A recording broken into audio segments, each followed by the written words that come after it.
Call this meeting to order. And we will start by saluting the flag. I pledge allegiance to the flag of the United States of America and to the republic for which it stands, one nation, under God, indivisible, with liberty and justice for all. All right. Good evening, everybody. Happy Friday.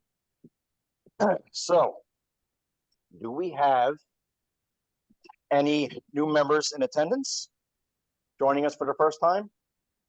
You want to introduce yourself? Give him a microphone. I'll give you a microphone. You can introduce yourself up here so they hear you.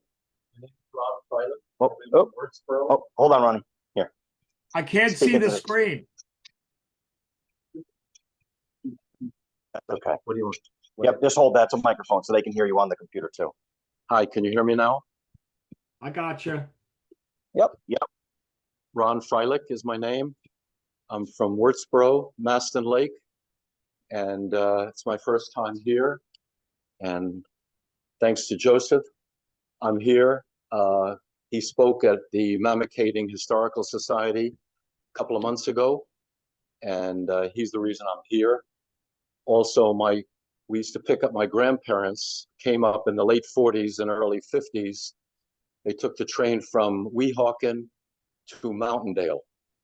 And this is my interest, historical and family, and that's why I'm here. And I thank Joseph for my being here. You're welcome. And we're very happy to have you. Thank you so much. Okay. Is there anybody else joining us for the first time? How about anybody returning from a long absence? No? All right. So we're going to move on here. Anyway. So next, reading of the minutes for the previous meeting. Amanda. Secretary Amanda Daniels. Good evening, guys. Sorry, I have a cold. Meeting was called to order by President Joey Sinisi at 7:03 p.m. There were 22 members present and 68 online. Minutes of the September meeting were read by Secretary Amanda and were accepted and corrected as read. Membership report by Ray and Alan revealed that we have a grand total of 452 members, and we inducted 7 new members into our society. Treasurer's report by Mark McKenna revealed that we have $4,305.22 in the checking account, $209,761.98 in the archive endowment fund, $106 for PayPal, a grand total of $214,173.20. Mini reports were as follows. Archive report by Bob Earl. Past observers were properly labeled and organized and possibly be making them available online. Publications by Carl Olson. The 2023 Observer is at the printer and is expected to be mailed in the middle of October. And 2024 is still being worked on. Ontario Express newsletter, an online report by Ron. Newsletter was mailed 2 weeks ago, and Ron wants to thank the society for a new computer so he could work on our website and get newsletters out. Sales table report by Walt. For Middletown Railroad Day, we made a grand total of $683. Mail order sales by Ray Kelly. There was a total of $270 total in sales over the summer. Roscoe Museum report by Joey. There was nothing to report. And our Facebook page is continuing to grow. The 105 project. The 105 was displayed at Steamtown Rail Fest. Norm is still looking for volunteers and those who can do mechanics. Our convention is November 9th at the Otterkill Country Club. This year's theme is branch lines of the O&W. And then we did have our election nominations last meeting. We have President Joey Sinisi, Vice President Alan Held, Secretary Amanda Daniels, Treasurer Mark McKenna, Trustees Dave Mazurek, Jeff Otto, Norm Barrett, and Carl Olson. Old business, Middletown Railroad Day was a success. Vendor info will be out in January. New business, construction has started at the station. We are trying to get our archives moved once construction is complete. For the good of the society, we have gotten a scale model of an early NYO&W steam locomotive. Current railroad news, be the same thing. Construction of the station has started. Marler's Workbench, the MNRA meeting is September 15th at the Liberty Modeling Club, and it starts at 11 a.m. Archives reprint. Bob Earl showed a print from Scranton Tribune dated from the 1940s. Our next meeting is October 4th at 7 p.m. Program to be determined. Business meeting adjourned at 7:45. Respectfully submitted by Amanda Daniels. Thank you, guys. Thank you, Amanda. All right, any additions or corrections to the minutes? Yeah, Mark Henna, you hear me? Often mispronounced. Yeah, a little mispronounced. Well, She's been awake since 4 o'clock. She's been awake since 4 o'clock this morning, so I gotta hand it to her. She's super mom. So, and yeah, so anyway, motion to make, to accept the minutes is read. Okay, second. All in favor? All right, so moved. All right, next is treasurer's report. Mark? Good evening, everyone. As of the end of September, Bank of America account has $3,308.32. Merrill Lynch account $208,666.36. PayPal Giving Fund $328.93. A total of $212,303.61. We will be paying for the 2023 Observer in October, so that's going to draw down about $15,000 out of the account for that. Within the PayPal Giving Fund amount, there was a donation that was made on September 19th for $50. When the person made that donation, they failed to check off the box of provide the email address. When that happens, PayPal will not give us what that person's email was, so we have no way of knowing who made that. So it just goes $50 going into general donation. So if anyone who's on Zoom may, and Ron, I'll ask him to post this up on the website.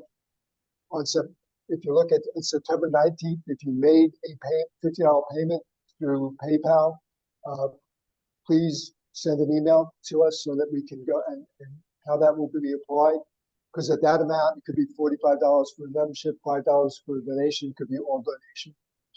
So that's one of the imperatives that whenever you go through PayPal, that we have to have. Unless they wanted to remain anonymous. True, but then we don't know how they want it. Right. So it becomes general. So. All right, very good. All right, thank you for that, Mark. Motion to accept the treasurer's report. Okay, second. Very good. All in favor? Aye. Aye. All right. So moved. All right. Let me jump back here. I'm going to do the elections really quick, or the elections, not nominations. Nominations closes during the convention, correct? Is that how it? No, tonight everybody on tonight from last of the mess nominations. What we do tonight is if there are any additional nominations for any of the right, that's what I thought. The last chance to okay, that's what I was. Right, that's what I was thinking. So, does anybody have any name for president besides myself? Okay. Or online. Yeah. How about vice president for Alan, or besides Alan? And then we have treasurer, Mark, and then secretary, and then the trustees. Any names? Any other things? Okay, I'm gonna say that's a wrap on that. Yep, that's it. All right, very good. So, moving on. Membership report. That's going to be Alan. All right, 454 total members through the end of 2024, including two new members, David Brand from Tega Clay, South Carolina, and Thomas Snyder of Canterbury, Connecticut. Very good. So, and that's, like I said, the last meeting, what he just said to you just now, the numbers that he just read off is our exact total. That doesn't include members that didn't pay and have still have to renew. They're dropped off. They're no longer members and they're no longer. So that's a total, which is up from our previous years. So we're growing, which is a great thing. So yes.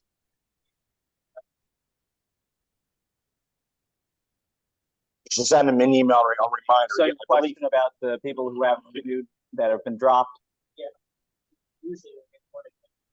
Yes. So, Ray Pinglora, he made several attempts. So there's usually two or three that he'll send them reminder emails. Also, as a reminder, if anybody has a change of address or a new email address or anything like that, just send it to that membership@ontarioexpress.org, and we'll update the your current records. Yeah, I'll put it in the data. We want to make sure that your address is correct. And we also want to make sure everybody's getting their Zoom invitations too. I know I got reached out by a member today. He says he wasn't getting his, but so anyway.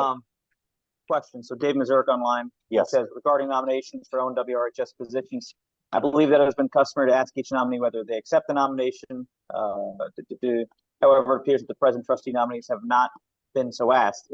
That is, at least he hasn't been contacted. Have we reached out to Dave about that? That would be Mark. Mark was taking care of that. Okay. So Dave, would you be willing to serve again? Let me ask him. I'll let him speak. Dave can speak if he wants to. There you are. Can you hear us, Dave? Can you hear me? Yes, we can. Okay, so well, as I said in my comment, I've understood that anybody that's nominated should be asked if they want to accept the nomination. And I believe we did that for the officers, president, vice president, treasurer, secretary at the last meeting.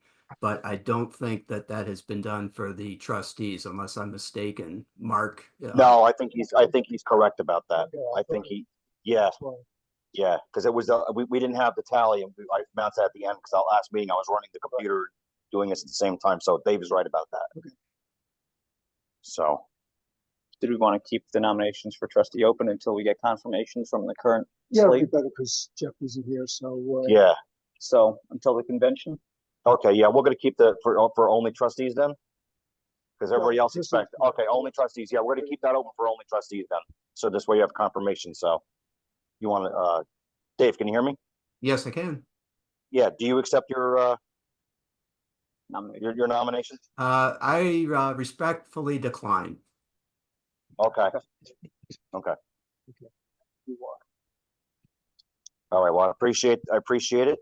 Thank you for what you've done for us. And you have anything else you would like to put out there, or? No, sir. Okay, very good. Thank you very, very much, Dave. Yep. All right, so moving ahead. So, you know what you got to do, Mark? Yep. Okay, very good. All right, so motion to accept the new members. Okay, second. Very good. All in favor? Very good. So moved. All right, moving on. Committee reports. Archives, Jeff Otto. Jeff's not here, so Bob Earl. Bob Earl's here. I'll give him a Yep, microphone. yeah, I got a microphone for you. Yep, go right ahead. Yep. Okay. Well, you can stand in front of the camera right there. Okay. Come on over here. Yeah. Okay. Hopefully you can hear me. Let's see.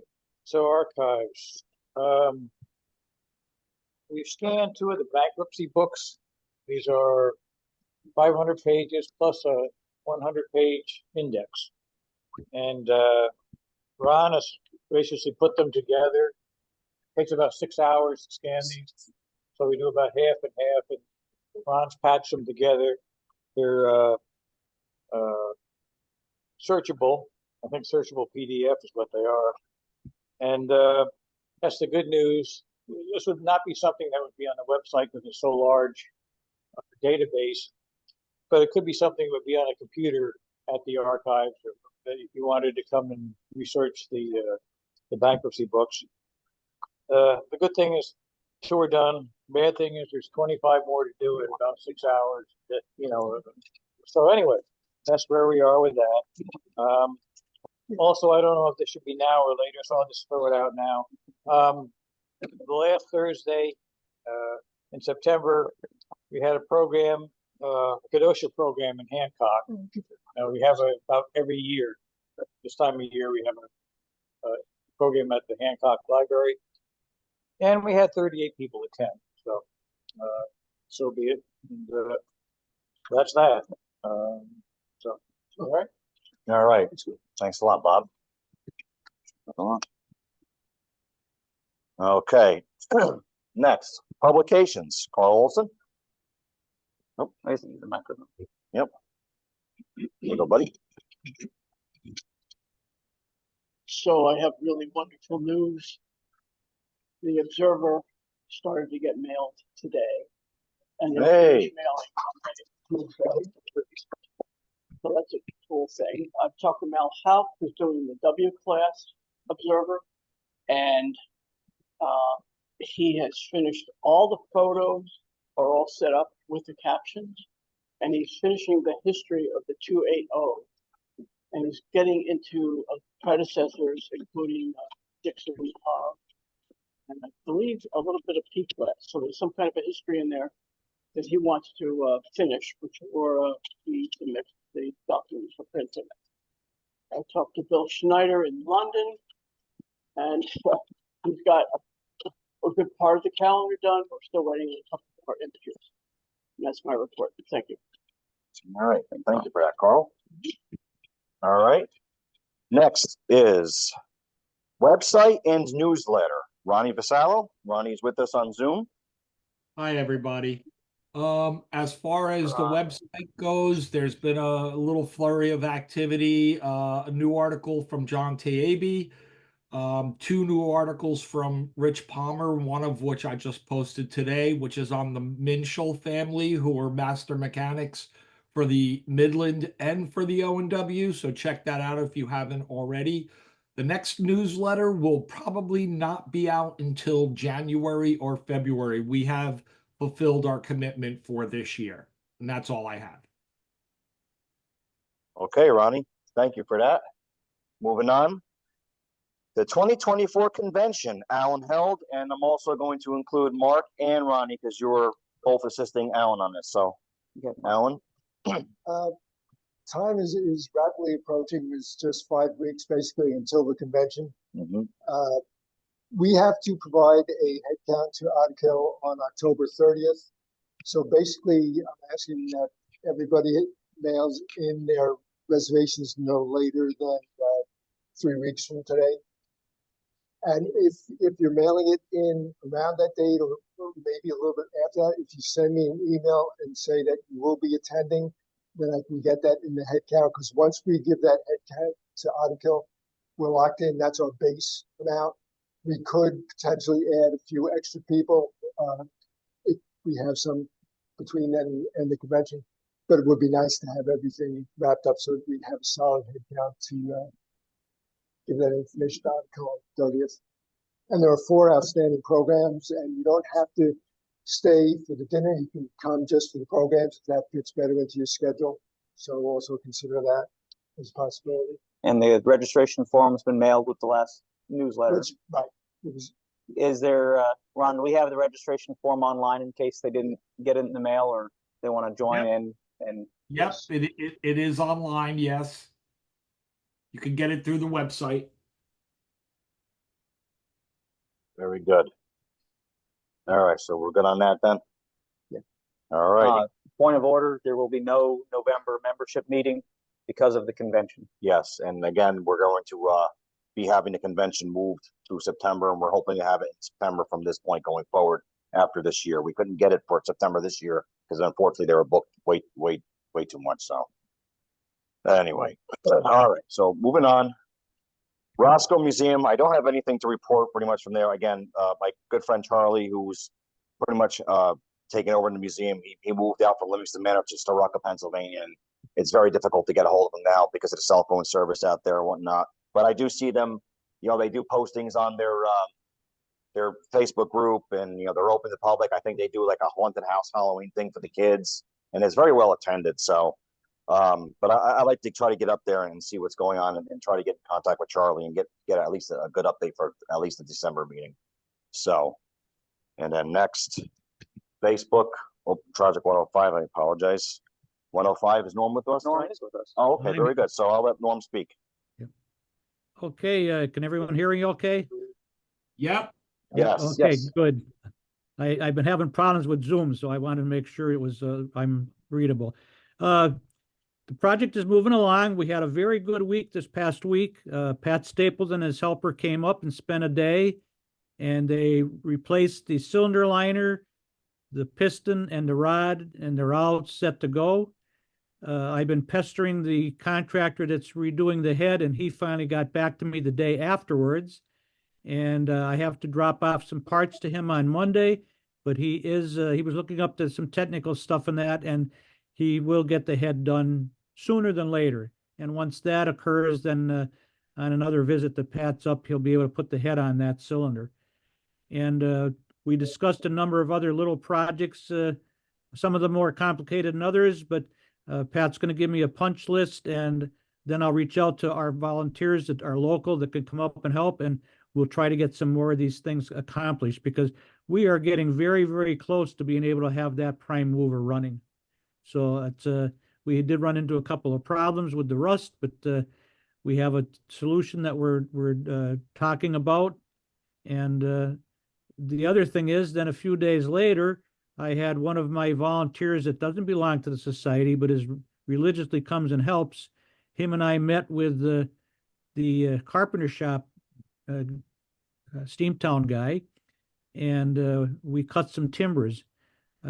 Next to my house, we had a apartment building built, and they used a lot of 6x6 timbers for the porch, and it was only temporary. So when they took them down, I asked the guy, "Hey, can I have some of those?"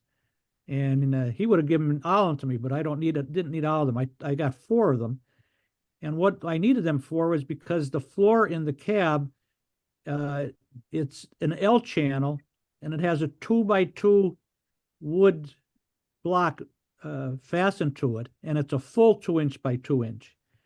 And I need to replace all of them. So we were able to get 4 pieces out of each one of the 6x6s, and we had 2 6x6s. So they are all prepped. My next step is I have some treatment for them left over from a project, and even though they're pressure treated lumber, I'm going to treat them. And then as soon as that's ready, we're going to have a work session and pull up the rest of the old floor, clean up the area, paint the channels, and anything that won't be seen once the floor is down. And then we'll get those boards put on, and then the flooring guy can come in and put the floor in. So like I said, there's been a lot of progress. As you can see from the picture that's posted, we had it outside with the hood on for Railfest, so people could see what it looked like. And I wasn't able to man it, but I had 2 gentlemen come and man it for a while, and there was a lot of people interested in what's going on. And you'll see the sign there that we had up, and thanks for Dan Myers and his wife. They put together a little history of the 44 tonners, and I had the poster board made up to go into the A-frame sign. And right now, the engine's back in the shop, and we have that sign right by it. So when they're doing shop tours, people can see it. It has a QR code on it so that that will direct anybody that's grabbing it with their cell phone. It directs them to the society. And Norm, Dave like wrote I said, online says that he appreciates that you hosted his grandson in the cab when they came to Steamtown. So. Yep. So like I said, we are making progress. It's slow but sure. And like I said, Steamtown has been very cooperative. We're keeping it inside. And I just sent Alan and Ron a picture that we took the wood shop. The two Steamtown employees did most of the work cutting the boards, and the other volunteer and I assisted him, So And we left the shop as clean as when we started, and he was impressed with that. We didn't just walk out with our stuff. So, like I said, we got a lot of cooperation by the employees there at Steamtown. And like I said, when time comes, we get this one engine up and running, and then the other one should not be as much of a problem because that one was operating down in New Jersey before Joe passed away. So we're hoping that, for one thing, that the rust problem that we found won't apply to that other prime mover. So again, we're continually raising funds because we do have some funds available, but the biggest expense is going to be to paint that engine when it's up and running and tested. The final paint job is going to be very expensive because we want to put a high quality paint on it that's going to last with the engine being outside. Even the big railroads do that now. They put better paint on their engines. So we don't want to have to be painting it and then 5 years later have to repaint it again because it's all faded out. But so like I said, things are moving along with it. So if anybody wants to continue sending a donation, even if it's a little monthly slip into anything, we'd like to build the treasury up even better than what we have it now. Because when things happen, it's not just $5 here or $20 there. It's hundreds of dollars here and there. So right now that head being rebuilt, I don't even have a clue what that's going to cost. But Pat Stapleton, he got the parts and for to redo the cylinder and the liner. He got a new liner, and he bought some parts that are necessary for the head rebuild. And I don't know if he's turned the bill into Mark or not, but I think he's just happy to be working on the project. He gets I think him and his employee that was with him this year was his first time he was up here, and he was pretty impressed with what Steamtown and what's going on there too. So like I said, we'll keep our fingers crossed that things keep moving along the way they are. Yeah. All right. Well, I appreciate it. And if you could do me a favor or get good pictures of the restoration progress. And then once that day comes when you got to fire up that engine for the first time, get that on video so we can put it on here and share it with the membership.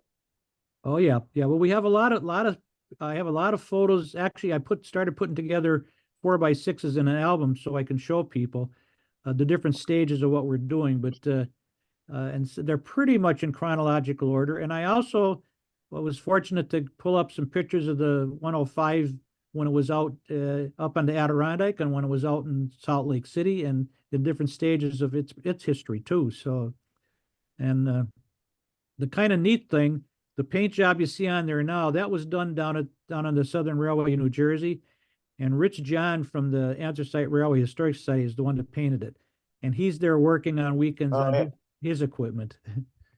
So it's pretty interesting, and he's been a big help too with some suggestions for stuff. So like I said, it's one thing. If you look in the opening there from where the vents go, you see down the bottom there's a black tank. That's one of the new tanks we had built. The only thing we were missing, we didn't have filler caps, and I've been for 2 years trying to find filler caps, and I could find the type of cap, but not the right size. And 2 weeks ago, I went about 5 miles from my home here. There's I can call him a junk dealer. He has more Caterpillar equipment and engines sitting on the ground, acres and acres of it. And I went in and I saw the guy and I said, look, this is what I'm looking for. And we walked around, tiptoed around a lot of stuff, and we didn't find exact caps, but he found another Caterpillar part that works just as well. So he said, here, take them. So I just cleaned them up this weekend down at Steamtown in the ultrasound machine, and I'm going to paint the paintable parts. I'm going to paint them the Caterpillar yellow. So we're good with that. So and I just found out another source for some other material I was looking for too. So like I said, it's awesome. Progress. It's progress. Well, that's what we want. That's beautiful, and thank you for all your time that you're donating to this project, Norm. Well, your dedication is very, very much appreciated. My goal is to continue my engineer's license till at least I can get to run it. So I said I'm not gonna stop running engines and that until such time I can actually run this one. Hopefully up to Carbondale. So gotcha. Yeah. So thank you for the report, Norman. You're really welcome. quick, I seen you were, Ron, you were looking, I know it's your first night here. We actually own an O&W locomotive, one of the few that exists. And that's the 44 tonner, the 105, which is in Steamtown, and we're restoring it to operating condition right now. So, all right, so moving on. Sales table, Walter. Good evening, all. The sales table was in Holly, Pennsylvania last Sunday. It was a slow day there. We only took in $106 for the day. We will be in Dunmore the last Sunday in October the 27th. We'll hope for a better day there. Okay, thank you very much. And one thing I want to point out to the membership is that Walter and I have spoken, and we are going to be giving eventually, talking and planning out on giving the sales table a little makeover and adding some stuff to it and making it a little bit more convenient for Walter and a little bit more eye-catching that we pop out. We're probably going to get a banner right above the table and whatnot. So Walter and I are working on giving a nice update to the sales table. So thank you, Walter. All right. Next thing, mail order sales. Ray Kelly. Ray is not here, so but Bob Earl does have a report for Ray. Here. Got it. Yep. There you go. Just real quick, Ray left the information with me. September sales were $228. He also said that somehow July was missed, and that was $98, and it's either 45 or 95 cents. I can't tell from my scribble. So anyway, that's the mail order sales. All right, very good. Thank you for filling in for him. Okay, so next we have any old business. Any new business? Yes, I have new business. Okay, Ronnie. Yes, I would like to nominate Eric Piacelli for trustee. Okay. He's here. Eric is here with us tonight. My friend, what do you say to that?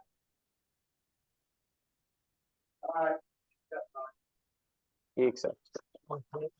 He accepted? Mike, you'll take that down. I'll second. Okay, so moved. Beautiful. Okay, so I have some new business here. Recently, I've been contacted by two people about our logo and if getting permission to use it. One person was talking about, and I know the guy, some modeler. He reached out to some modeler about trying to get some decals for his some O&W stuff that he was working on, and the modeler says, I don't have the rights to the logo, whatever. Well, he said he was going to contact me about that, and the guy never did. But if anybody wants to use a logo, if you're making something, because this goes with the second person that also contacted Walter. It's a woman. She would like to make some pins, some bin and things like that for O&W, and I gave her permission to just, that would be fine, but you have to have it written down on paper. So I ask if anybody has something to do with our logo, just please reach out to me via a certified letter to what's the address here at the PO box in Middletown. 713. It's 713 PO Box 713, yeah, Middletown, New York. Just write me a detailed letter on what you would like to do, why you want to do it, and whatnot, and we'll review it. I did give this woman permission because I think that's great. She's going to give some of the pins for Walter so we can put it out for the sales table and whatnot. The more advertisement for us, the better. So, but if anybody has anything that they want to do, our logo, if they want to make shirts for us, I know we used to have shirts, and we're trying to get shirts made again. Just you got to send me a letter so I have it all written and documented. So, and then most likely it's going to be okay. And I really appreciate the people who reached out to me doing it, right away instead of going out and doing it. Then, we have to, do all that nonsense. But anyway, so I wanted to point that out to you. And then next, for the good of the society, I work right down the road, many of you know, and I go by the Middletown station just about every day. And the work is still continuing on the inside. The cleanup crew is still there, removing rotten wood, removing mold, mildew, all debris and garbage. They're still working on that. You can see them in the windows working in the floors. They have trucked in scaffolding. They have a big skid steer on site now, new dumpsters. And what was the other thing that I seen them doing? Oh, the awning or the overhang where the passengers would stand on the platform by the tracks. The part that caved in has been cut and removed. It's garbage. but they have that stuff, the rest of it all supported with some type of looks like support beams on there. They have to rebuild it. You know, it's so that's all going to get rebuilt, which is a good thing. But you can see that the support beams that they have there to hold the rest of it. So it looks like, you know, the dumpsters there's not too many dumpsters as there once was. So they're probably weaning down on getting all the the interior, all the nonsense out of there, trash and rubble and whatnot. So hopefully pretty soon we can actually start to see some real construction start taking place. I don't know if they're gonna probably do outside first, inside, or both, or whatnot. But as soon as I start to see some scaffolding go up there, I'll get some pictures for Ronnie to put on the website. We've made contact with the demolition crew in case they found anything of interest? I'm in contact with they have to report anything like that back to the city, and I'm in contact, obviously, with the contact with the city. And for those of you who weren't here at the last meeting, I made the announcement at the previous meeting. I had a one-on-one meeting with the mayor of Middletown back in May about finding us a permanent location for the archives in the Middletown station once it's completed, and they were very excited to have us in there. And nothing's written in stone yet, but we're in the right direction to possibly having a permanent home in the station for the archives. So, and that was pretty big news. So we hope, and we thank you very much. We keep our fingers crossed for that this works out. City of Middletown is very excited to have us. They love the railroad. They love the history. You go all around Middletown. They have the trains out there. City of Middletown's new logo on all their trucks, which I work on with my company, has our logo right on it. It's a picture of a steam engine with the Erie and a picture of an O&WRHS with right on the front of it. So did they get the trademark from us? Well, that logo it's a little different than our actual logo, but it's on the front of a locomotive. That's not really considered just the O and a W or the Mountaineer with the wings. So, but anyway, but that's really cool that the city acknowledges that history, so.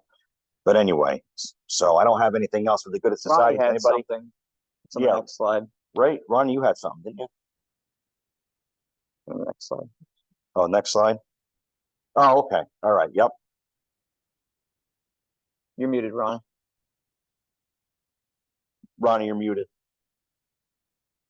Yeah, he's got it. Yeah, he's got it. Yep. There you go. Yeah, this was sent to me by John Taby. I did send it. I did link it to the website and sent out a notification about it.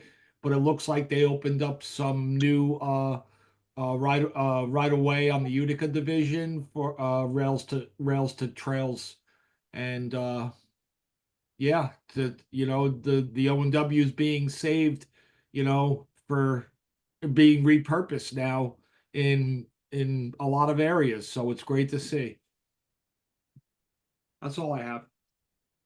All right. Does anybody else have anything for the good of the society like to talk about? Anybody online? Anybody online?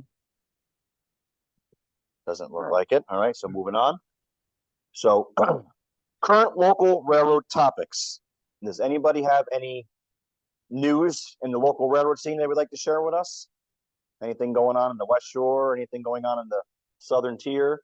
I know the NYS&W had an interesting wreck, just like the O&W's wreck on the Legetts Creek on the Scranton Division, where the steam engine hit a truck and pushed it all the way out into the center of the trestle. Actually, I think as a railroad official, I will not disclose any particular details, but that would be an accurate accounting. Yes, NYS&W actually had a wreck with a junk car. The car was being towed behind a tow truck, and when the tow truck crossed the rails, the car broke loose, landed in the middle of the tracks, miraculously as the train was coming, and the train pushed it right out into the Patterson trestle. So it's a pretty interesting sight. You can see pictures of it on Facebook and all around. But yeah, it always, as soon as I seen the picture, I was like, that's just like the O&W wreck on Legetts Creek trestle. So as a tow truck guy, I'm assuming that guy didn't really have the car hooked up very well, but it ain't supposed to break apart when you hit a track or anything.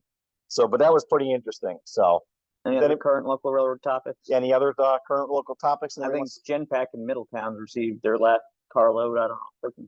Yes, I believe so too.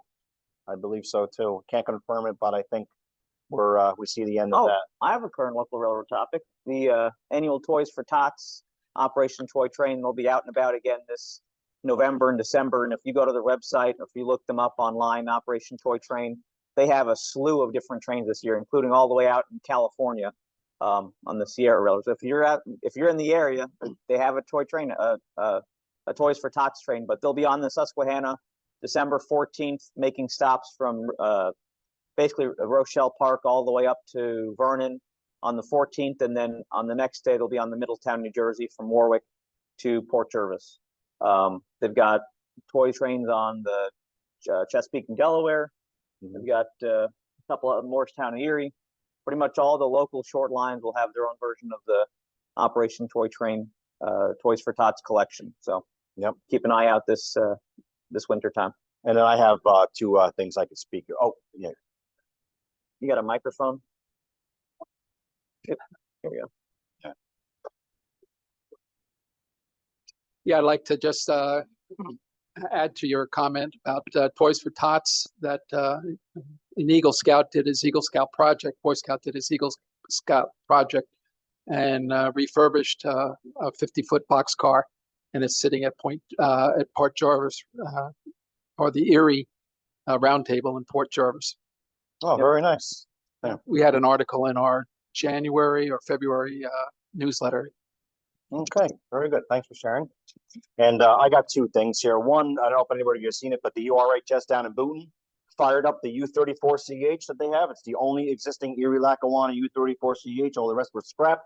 It fired up on its own power for the first time in over 30 years. And that was a nice little ceremony they had down there. They got it all fired up. It's all repainted and looks absolutely fantastic. And seeing that thing fired up and smoking away really reminded me of my childhood, watching them climb that mountain in Port Jervis back in the 80s and right up to the very, very early 90s.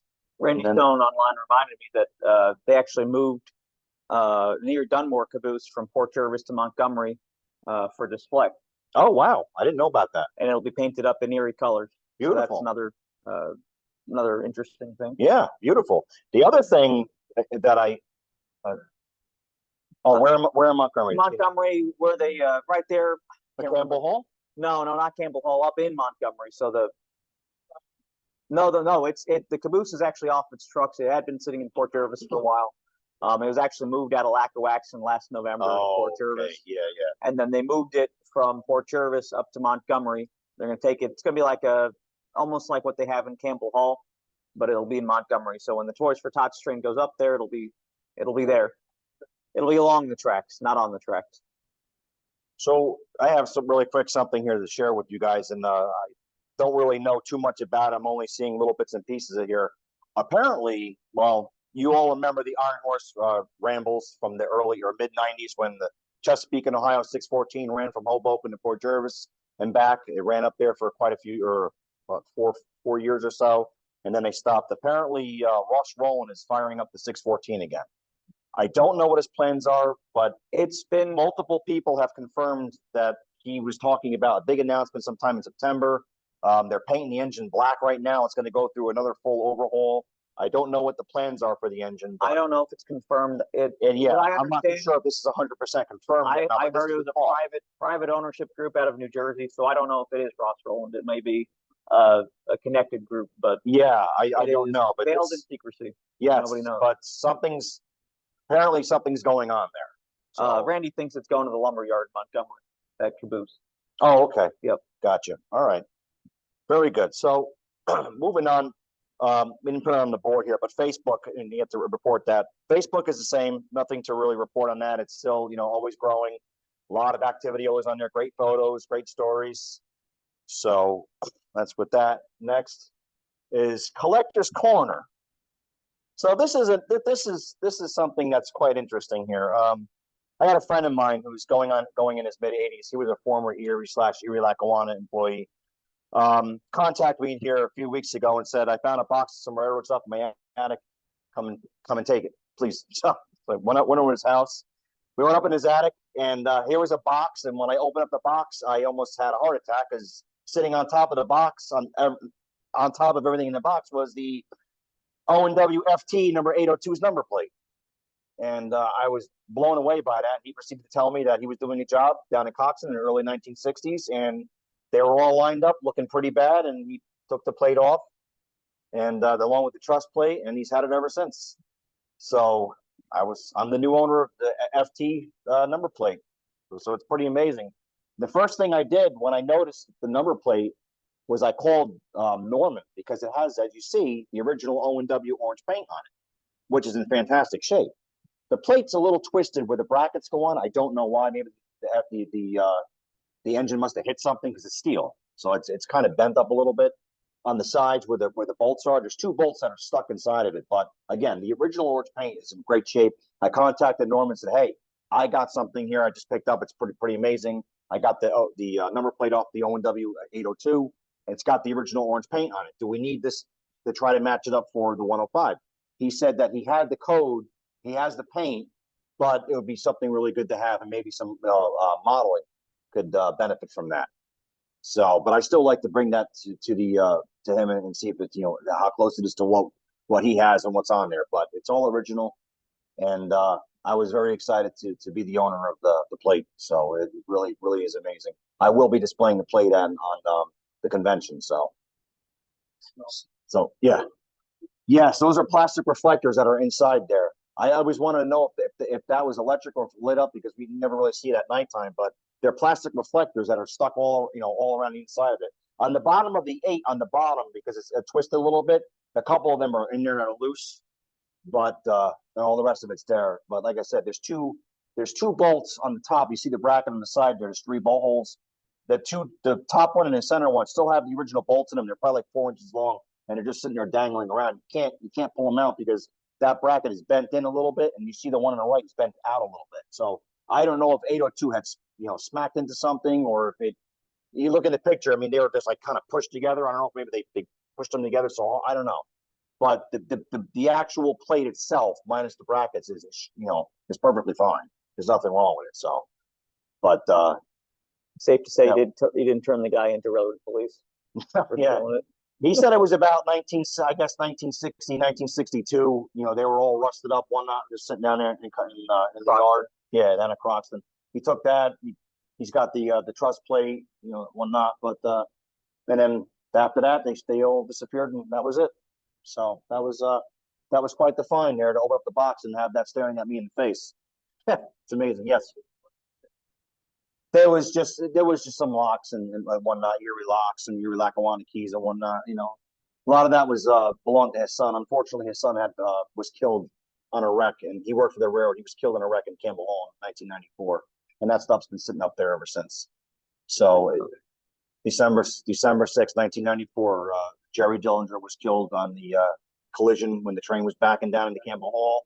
He was in the caboose and went down. The switch was switched. They didn't realize it. The train was going down the siding, and the caboose smashed into the engine, and poor Jerry lost his life. He was an employee for the Middletown, New Jersey. Yeah, 27 years old. And Jerry was loved by a lot of people, especially a lot of people that are in this very organization. Yeah, so it was, and that stuff's been up in his attic ever since. And again, Mr. Dillinger Sr., he's in his mid-80s now, and he called me up and says, "We're going through stuff. I got a box of railroad stuff, come and get it." So I went and got it, and again, the plate was staring at right there. So it's bittersweet knowing that the stuff belonged to his son. His son, he passed away and whatnot, but I assured him it's going to a good home. It'll always be in the collection. I'll display it, through our events and whatnot. But so it's just amazing. Of course, then you see there's a picture of the 802 in color. So that was quite the find. So anyway, moving up. Modeler's Workbench. Does anybody have anything? Henry, you have anything from Modeler's Workbench? All right, come on up. Already got a mic on for you. There you go.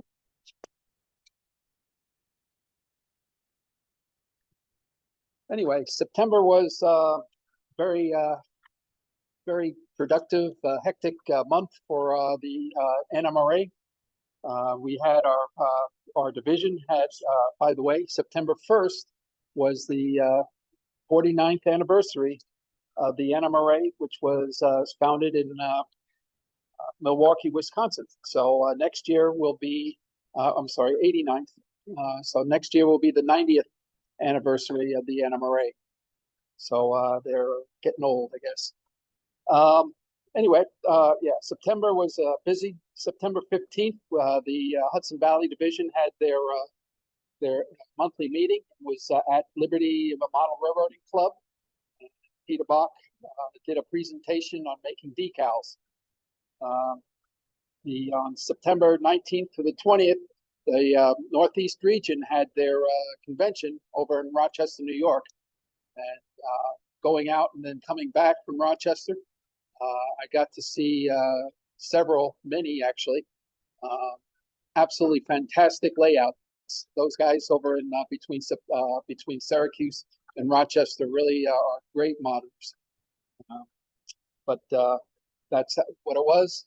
One of our members, Mel Hawk, again won the Baldwin Award for Best in Show with his HO scratch-built brass model of the 280 number 177 O&W engine. So congratulations to Mel. He gets basically Best in Show almost every year with his ability to scratch build brass O&W engines. Our next year's convention will be at Concord, New Hampshire, and that will be again sometime in September of next year. And then rumor has it that the national convention, NMRA National Convention, will be in Rochester in 2028. So looks like they're moving to the East Coast, and that should be a fantastic experience. Very close to Middletown. It's only a few hours, I guess 4 or 5 hours to get there. So join the NMRA and go have a fun time in the national convention. Finally, the Hudson Valley Division, which is the local division here, will have their next meeting in October 19th at Kingston Model Railroading Club. And then again in November's meeting will be also on the 16th. The meeting will be on October 19th at Kingston. November 16th, we will be our last meeting of the year will be at Hyde Park on November 16th. Everyone, of course, is invited to any of our meetings. You don't have to be a member to attend.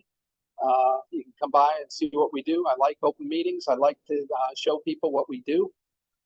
So if you want additional information about the NMRA or where these railroad clubs are based, just see me after or during the break, and I'll give you any and all information you care to have. And that's basically all I have. All right, Henry. Thank you for the report. Very good. All right, so moving on. Upcoming events. Take a look up there. Got the Great Northeast Train Show in Dunmore, Pennsylvania, coming up on Sunday, October 26th at the Holiday Inn in Scranton. That's a really, really good show. A lot of good quality stuff shows up there. October 27th. Yes, October 20. Is it 20? Yeah, October 27th. Yep. So, and then got the members. There's nothing going on here for the convention. We don't have a meeting because it's replaced by the convention in November. And then the next membership meeting is on Friday, December 6th at 7 p.m. followed by a PowerPoint presentation by Bob McHugh on the Erie's Newburgh branch. And really quick from the archives, there's a handout. Yep, we had a handout tonight. So for those of you who are on Zoom, you see this is relevant to tonight's program by Carl Olson. This is a lantern diagram. There's a second thing. I don't know about that. Talk about it. Give him a microphone and we can talk about it. You want to talk about that other thing there? Something that we ran across. It's from Lewis Freeman, who was a trustee. February 1st, 1957. The courts have ordered the termination of the reorganization proceedings for the O&W, and the receivers are taking over. So that's going to happen midnight, February 8th, 1957. And he's thanking all the O&W family for all their work in trying to reorganize their railroad, but it just didn't work out. So, wow. And of course, we have Carl's presentation too. That's a pretty momentous document there. Yes. Yes, very much so. So when they agreed upon March 29th, was that a delay of the February 8th deadline, or? The receivers took over. They were the ones who decided what to shut down. Okay. So this was just the. So this was the transfer from a trusteeship to a receivership. Wow. Yeah. So this Wow. is, you guys have tried this for 20 years. It hasn't worked. It hasn't worked, and now we're gonna try to liquidate the assets. Yep. All right. So moving on. So Anyway, It is 8 o'clock. it is 8 o'clock. So next membership meeting will be held on Friday, December 6th at 7 p.m. right here at the Mulberry Street Senior Center in Middletown, New York. Tonight's program, again, is Carl Olson, The Evolution of Rare Lanterns, featuring lanterns from his personal collection of the New York Oswego Midland and the New York, Ontario, and Western. Going to be a great program. I look forward to this. Anyway, so who wants to make a motion to adjourn the meeting? Okay, second. All right, all in favor? All right, see you at the convention. So moved. It's 8 o'clock. What time you want to start? Yeah, give it a couple minutes. Carl's got to set up and whatnot. So 8:10? yeah, we'll start at 8. All right. Very good. Okay, ladies and gentlemen, we are ready for tonight's program. This is going to be a great program, especially if you're a collector like myself. This is NYO&W Lanterns by Carl Olson, created by Carl Olson and Doug Barbarian. Yeah. I give it to Carl. So good evening, everyone. I'm very pleased to be here today. I did this program back in 2014, I believe, and there were something like 85 people in the audience. I brought about 18 or 20 lanterns with me. And after that, I got to talk with Doug, and I decided to take pictures, and then Doug assembled this great show. And I appreciate it, Doug, and I thank you very much. There we go. So this is going to be a history of hand lanterns that were used by railroad men and women, I guess, from the early days all the way through to the battery operated ones that are used today. There's very few, actually I haven't found any photographs of railroad men using the lanterns at night. There are illustrations which you will see that I went through magazines to find, like the one on the left, because at night, of course, there wouldn't be enough light to take the pictures, which makes sense. So I'm going to dedicate this program to Alan Seaback, because Alan was instrumental in my enthusiasm for the railroad, and we went on many adventures together with John Buffano, John Pavlicek, and George Shamitz. And so there's Al on top of Hawk Mountain, of all places. We went to the top. There was a rumor that entrances might be open, one of them. And so we went up to the top and had to be extremely careful for snakes because Al had this huge fear of snakes. And but there weren't, because he made sure we went in March. And you can see Route 17 down below. Kadosha's over way back there on the right. And that was quite an adventure. We did not find the entrance to Hawk Mountain Tunnel. Whoops, I'm sorry. Here we go. And we went to the Fallsburg Tunnel and we took some lanterns inside. We wanted to see how much light they would give off. And in the photograph on the left, you see Al, John Pavlicek kneeling, John Buffano, who was another member at the time, and is still a member today, and then myself. And it was an extremely cold day. We walked into the tunnel, we found a niche in the wall, and we put the lanterns in and took those pictures. It was pretty cool. And there's a famous picture, I think, is this the one that's been doctored by Paul Rubliner? Yeah. So Paul added the tender on the back and a little bit on the right. I thought it was really cool because you get to see all the lighting. There's lighting in the engines, there's lighting on the switch stand, and there's lanterns being held. So that's a pretty cool view. I think people thought that's Kadosha, right? Am I right on that? I'm not sure, but anyway. So I just thought that was a cool picture. It is Kadosha. Okay, thank you. So the first railroad to use light at night, we're going to go back in history now, it's about 1838, and it was the South Carolina Canal and Railroad Company. And the guys got together, they said we should be running at night, so they took flat cars, made a sandbox, put wood in it, set it on fire, and pushed the engine along. The engine pushed the freight car along with a fire on it. And that was the first use of light for a railroad at night. Of course, the trustees were looking at the expense column, and they started to see how many flat cars they were going through. So that ended. Is that the same railroad as the best friend of Charleston that exploded? I believe so. It looks like it. Okay. So we're going to start off with the early what's called a fixed globe lantern, and it had several characteristics.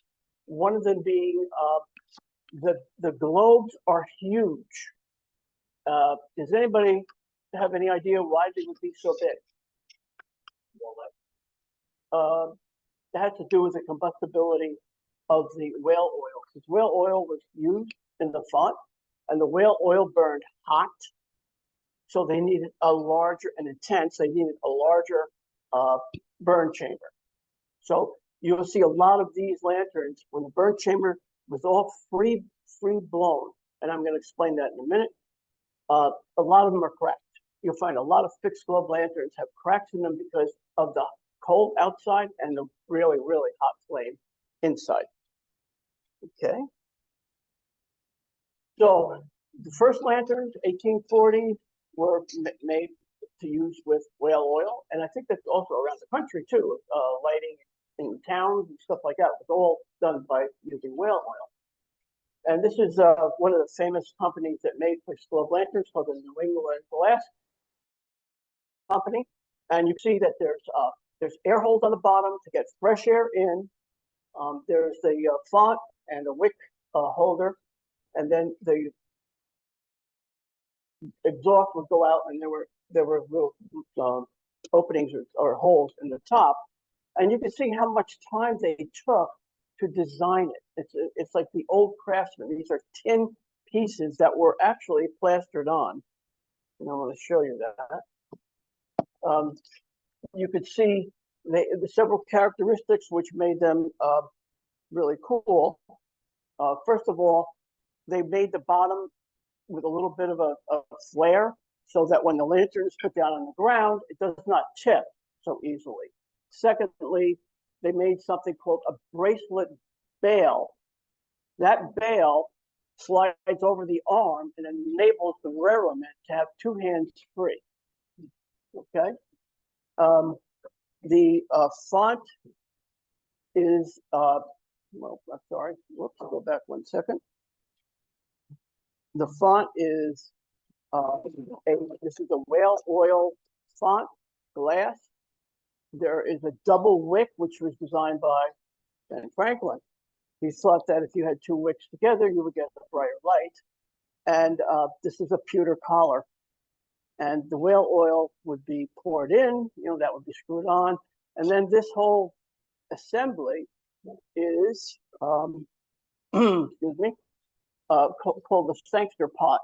The Sangster was the guy who invented the font. That what happens is it clicks in, and those two little pieces click these side pieces, and they hold the font into the lantern proper. So how they would make them is like this. They would get a gather, the glass blower would take a gather of molten glass, which was sort of like a paste, like thick peanut butter. And they would get that on the end of their blow stick, and then they would start to get the form, and they would have these long, big steel tables. They'd roll it, they'd have a stick, a flat board or steel, and they would keep hitting it to get sort of the shape, and then they would have an assistant open up the mold, and in it would go, and they would blow the glass into this mold. And then the assistant would close it until it cooled, and then they would open it again, and then it would come out like a chunk, like a glass bottle. The bottom would be solid, and then they would break it off, and they would break off the top. And a lot of times, because of fixed globe, they would actually put it in the lantern with the ragged edge on both top and bottom. Sometimes they would fire what they call fire polish, and they would get rid of the curve, like up the rough part. You look at the letter C, you'll see that it's smooth, and they put initially they put like these little collars of glass so that would fit into the tin, so it would hold it in place using plaster.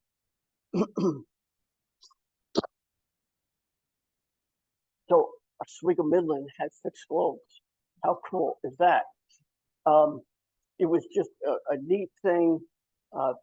What's cool about this is it was cut, so they have to have someone come in and cut the glass to put the NY and O&WRHS on the globe, which is really cool. It has on the outside something called Japanning. Okay, so it's similar to when I was working making etchings. We used steel plates, and you would put this stuff called asphaltum.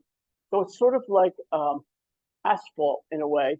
Comes in a chunk, like almost like a wax.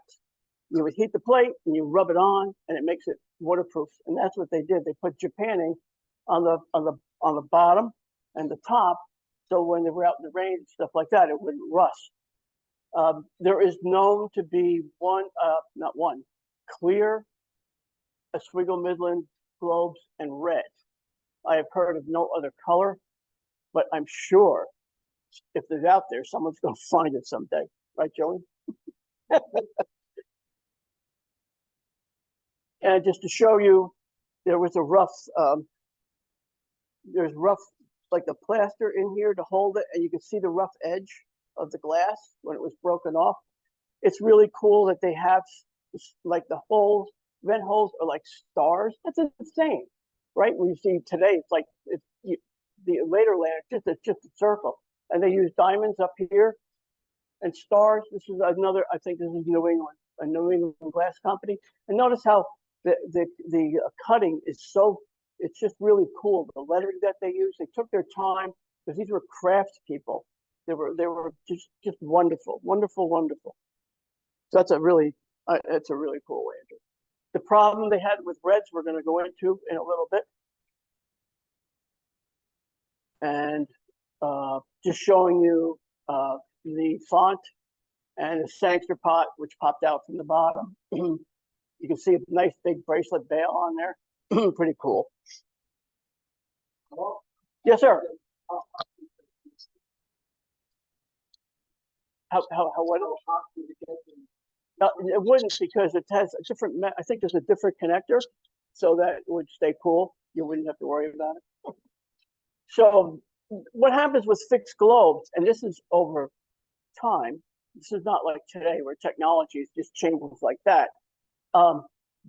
They find out that it was still weak, just a piece of glass held in by 2 tin pieces, and you would bang it. You know, railroaders are signaling with this. Remember, this is nighttime signals, and it would hit car, it would crack, and so on.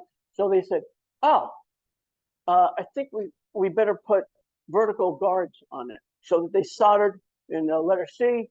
You'll see that there's vertical guards, and they would take wires and put holes along the top part and on the bottom, and they would take the wires and solder them in all the way around. So now there's lanterns you can find today that have vertical guards. Then they said, "Oh no, those were getting bent, they were moving, blah blah blah." So they put horizontal guards, like in letter D, and that was to hold like more stability. And they finally decided that maybe they should have 2. And that makes the modern, that evolves to the modern, the quote unquote modern lantern. You can see how they attach them, and they use clips. You see there's a clip right there. And this clip, first they used wire. They used to wrap wire around to hold them. And then it evolved to this clip. And then this is the final clip, which I'll show you on later lanterns, where it just snaps right in. They bend the little tabs, and that holds that joint together. It's not soldered, although sometimes they did solder. So there we go. This is the visual look. Vertical guards, a vertical and horizontal, and then 2 horizontal on fixed globe lanterns. Different tops. This is called the chimney bail, because it comes around. It doesn't come from on the top like this. It's going down here and comes in that way, called the chimney bail. Okay. And believe it or not, our railroad predecessor had removable globes. So there are a few out there where they found a lantern with NY and OM on the lid. And these are examples of the globes. And you could see that the glass company, whoever they used to cut the glass, it's the same hand that did this, that did that, correct? You can see the angle is the same, everything's the same. So it's like the ampersands are the same. And that's pretty cool. I don't have any examples of it. It's just tough to find. That's tough to find. And I'm going to go into that, why they went to removable globe. So we once in a while, we like to show you, we're going to show you different manufacturers and what their lanterns look like for the O&W. What was happening was the lanterns were, the whale oil was being the whales were being overhunted. And so the whale oil, which was relatively inexpensive, became extremely expensive. So they had to do something about the fuel. And what they did was they went to something called signal oil. And they started using signal oil, and that they had to change the burners for the fixed globe to burn signal oil. And then they went to removable globes. And removable globes were great because they cracked, you pop them out, you put another one in, which you couldn't do with a fixed globe. So that was one of the problems with fixed globe. So we have here, right, using signal oil. Signal oil, what is signal oil? Where do you find it? Out west, it was lard. In the slaughterhouses, they would take all the fat and blah, blah, blah, blah, blah, and they would make a liquid, and they would burn it, and it stunk, and it was its viscosity sucked. If they were out in cold weather, it would actually freeze. So they had to add other things to it, and all the railroads came up with all these different formulas. They used linseed oil, flaxseed oil, cottonseed oil, petroleum distillates, all kinds of mix, and it was all made special. Like, this is our signal oil. So they guarded it. It was like they weren't going to let other railroads find out what they used. So here they are brewing. They're putting all this stuff in, blah, blah, blah, blah. And then they always would try to steal it. There were guys going around. This is industrial espionage, folks, trying to steal other railroads' signal oil. They wanted to find out the formula. How did this work on the Erie? How did it work on the O&W? So they would go send guys out, and of course, because of that, they had to heavily guard it, so that nobody would, get their stuff, because they'd get blown away. And look, you see the badges? They have O&W badges on them. Just showing you that this is our railroad too, by the way. So here you go. There's an advertisement: engine, signal, and lard oil. Isn't that wonderful? So it wound up being, in the end, 85% of signal oil was kerosene. It switched. And then the 15% was all the other oils thrown in at the end before they stopped using it. This is a removable globe lantern. Shows you the different parts. Things have changed a little bit because they have made like a big bail now, so that the lantern can be signaled at night, used much easier. And the globes, because they had to have globes could come out, you have to have a retainer in the lids to keep the globe from plinking around.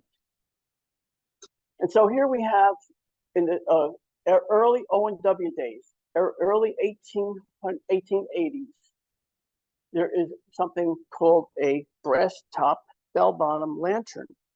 Now, what's cool is the brass top was put on. Railroad thought if the brass heated up, it would be quicker than the rest, and then it would make it hotter, therefore drawing more air through, therefore making the flame brighter.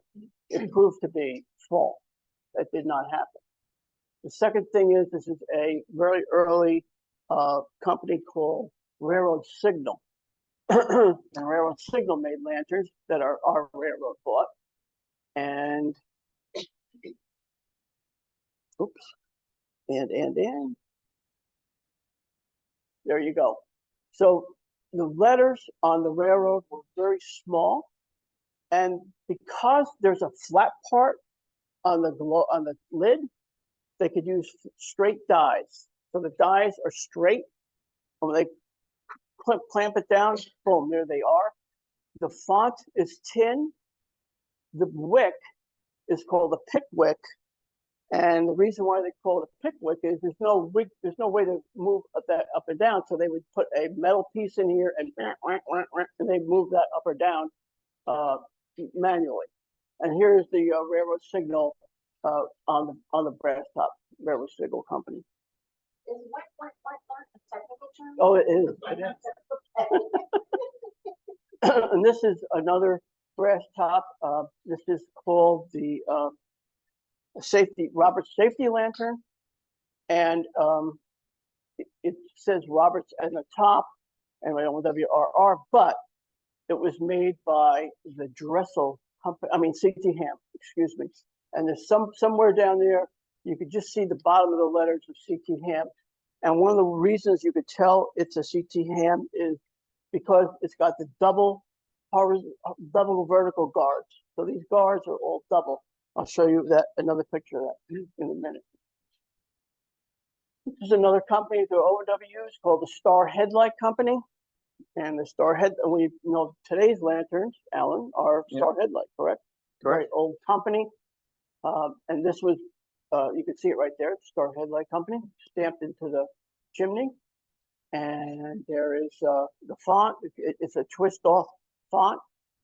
And the bell is attached to the font. And that was a signal oil, and I think just signal oil.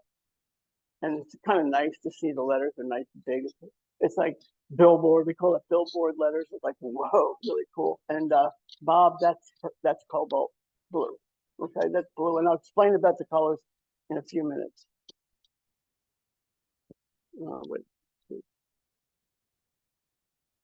So the steam gauge lantern company was another one. They advertised a lot. O&W used them. Pretty cool. And they were originally from Rochester, New York. And there was a fire in the factory. And I believe 33 people were killed. And the building burned to the ground. And a company called R.E. Dietz bought the steam gauge company.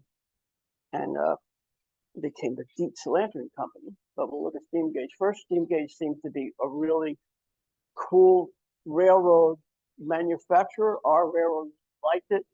And you could see how the top has a little extra, they put a little extra design pieces in, like these little rings that, you know, and then it has like a style. It's not just blah. And it kind of cool. And they had etched NYONW. You can see that's etched, it's not cut. Etched. And they used, what was that called? Some kind of a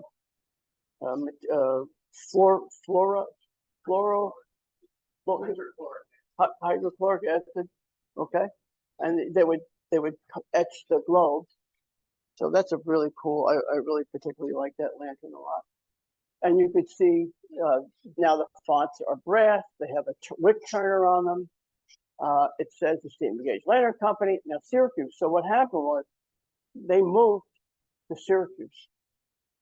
And then shortly after that, I believe Dietz bought them out. And so what happens is when Dietz buys it, it says Dietz, New York, right? Can you see that right there? Dietz, New York. But that lantern is exactly the same as the one I just showed you. They kept all the dies from the steam gauge company. It's like, whoa. And you'll see that there's a cast globe, NYONW, and that's pretty cool. And they use RY. Most of the time, you're going to see RR, but they use what our railroad calls ourselves, RY, and that's pretty neat. The other companies didn't care. They put RR in, didn't bother them. So then we have another kind of a globe that the O&W used. They started etching the logo. And you'll see there's people in the world who think these are fake, but they are not. And this is an etched clear, and you can see where the stencil lines are. And the globe said Macbeth 227 Pearl Glass. And Macbeth was the name of the glass company. That was the name of the globe. And those globes that the O&W used all have to say that on them to make it so you know that it's real. There's a good close-up of it. And you can see up at the top, etched, is Macbeth Pearl 227. So you have to look for that on the globe to make sure that it is indeed legitimate. And there's clips that we showed you before. There are the clips holding those wires together. Pretty cool. This is now the D6, which all that morphed into this, and now they're calling themselves D6. Still using the old die from the steam gauge. And now you can find, once in a while, you'll find NYONWRY cast on the globe, which was pretty cool. And the fonts are Sangster, pop in, pop out, with a wick turner, brass, and a larger wick for the signal oil, or the kerosene as the time evolves. And this one is the new lettering. Finally, Dietz had to change their dies, and they come out with the NY, N period, Y period, O period, and W period, R period, R period, NYONWRR. And that's the newer style. And you can also, once in a while, but pretty rare, find NYONWRR globes, which is pretty cool, because don't forget, the globe company is different than the manufacturer company. Then Dietz simplified it. They put Dietz in the middle. They put number 6 at the top. And they have NYONW. They forgot about the RY. And they have the globe is NYONW. And you will see here it's in a slug. And that's what they would put in the mold when they blow the mold in. And you'll see 2 mold lines on those globes. The fixed globes were all free blown. Well, some were. So you get a free blown one. There's no mold lines at all. Okay.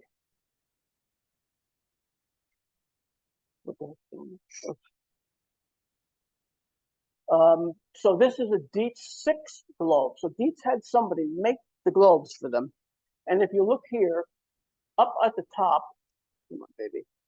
Up at the top, it says D6RR, cast in the lantern. And then here's the O&W, very bold casting. And the globe has this cut that goes in. Anyway, there's D6RR. There's a Dietz wick turner too. Notice that the wick turner is on the outside in this particular one, because Dietz was one of the last railroads to put wick turners on the outside. It would be on the inside. You'd have to take out the Sanctor pot to light it, and then put it back in, to take it out to adjust it, and put it back in. Now you could do everything from the outside. Pretty cool. This is the Dressel company that came out with this, and I told you, I think that Dressel is actually made by C.T. Ham, and there's a double vertical guards. And down here at the bottom, it says patented December 26, 93. And if you look up here, C.T. Ham, bottom of the letter that were cut off, because Dressel was like Sears, it was just a name. So they made that for the Dressel company. Which is cool about that is the NYONW goes from bale to bale. So it's like really big. You can see how big that, I mean, it's pretty cool. Well, the O&W also had cast logo globes.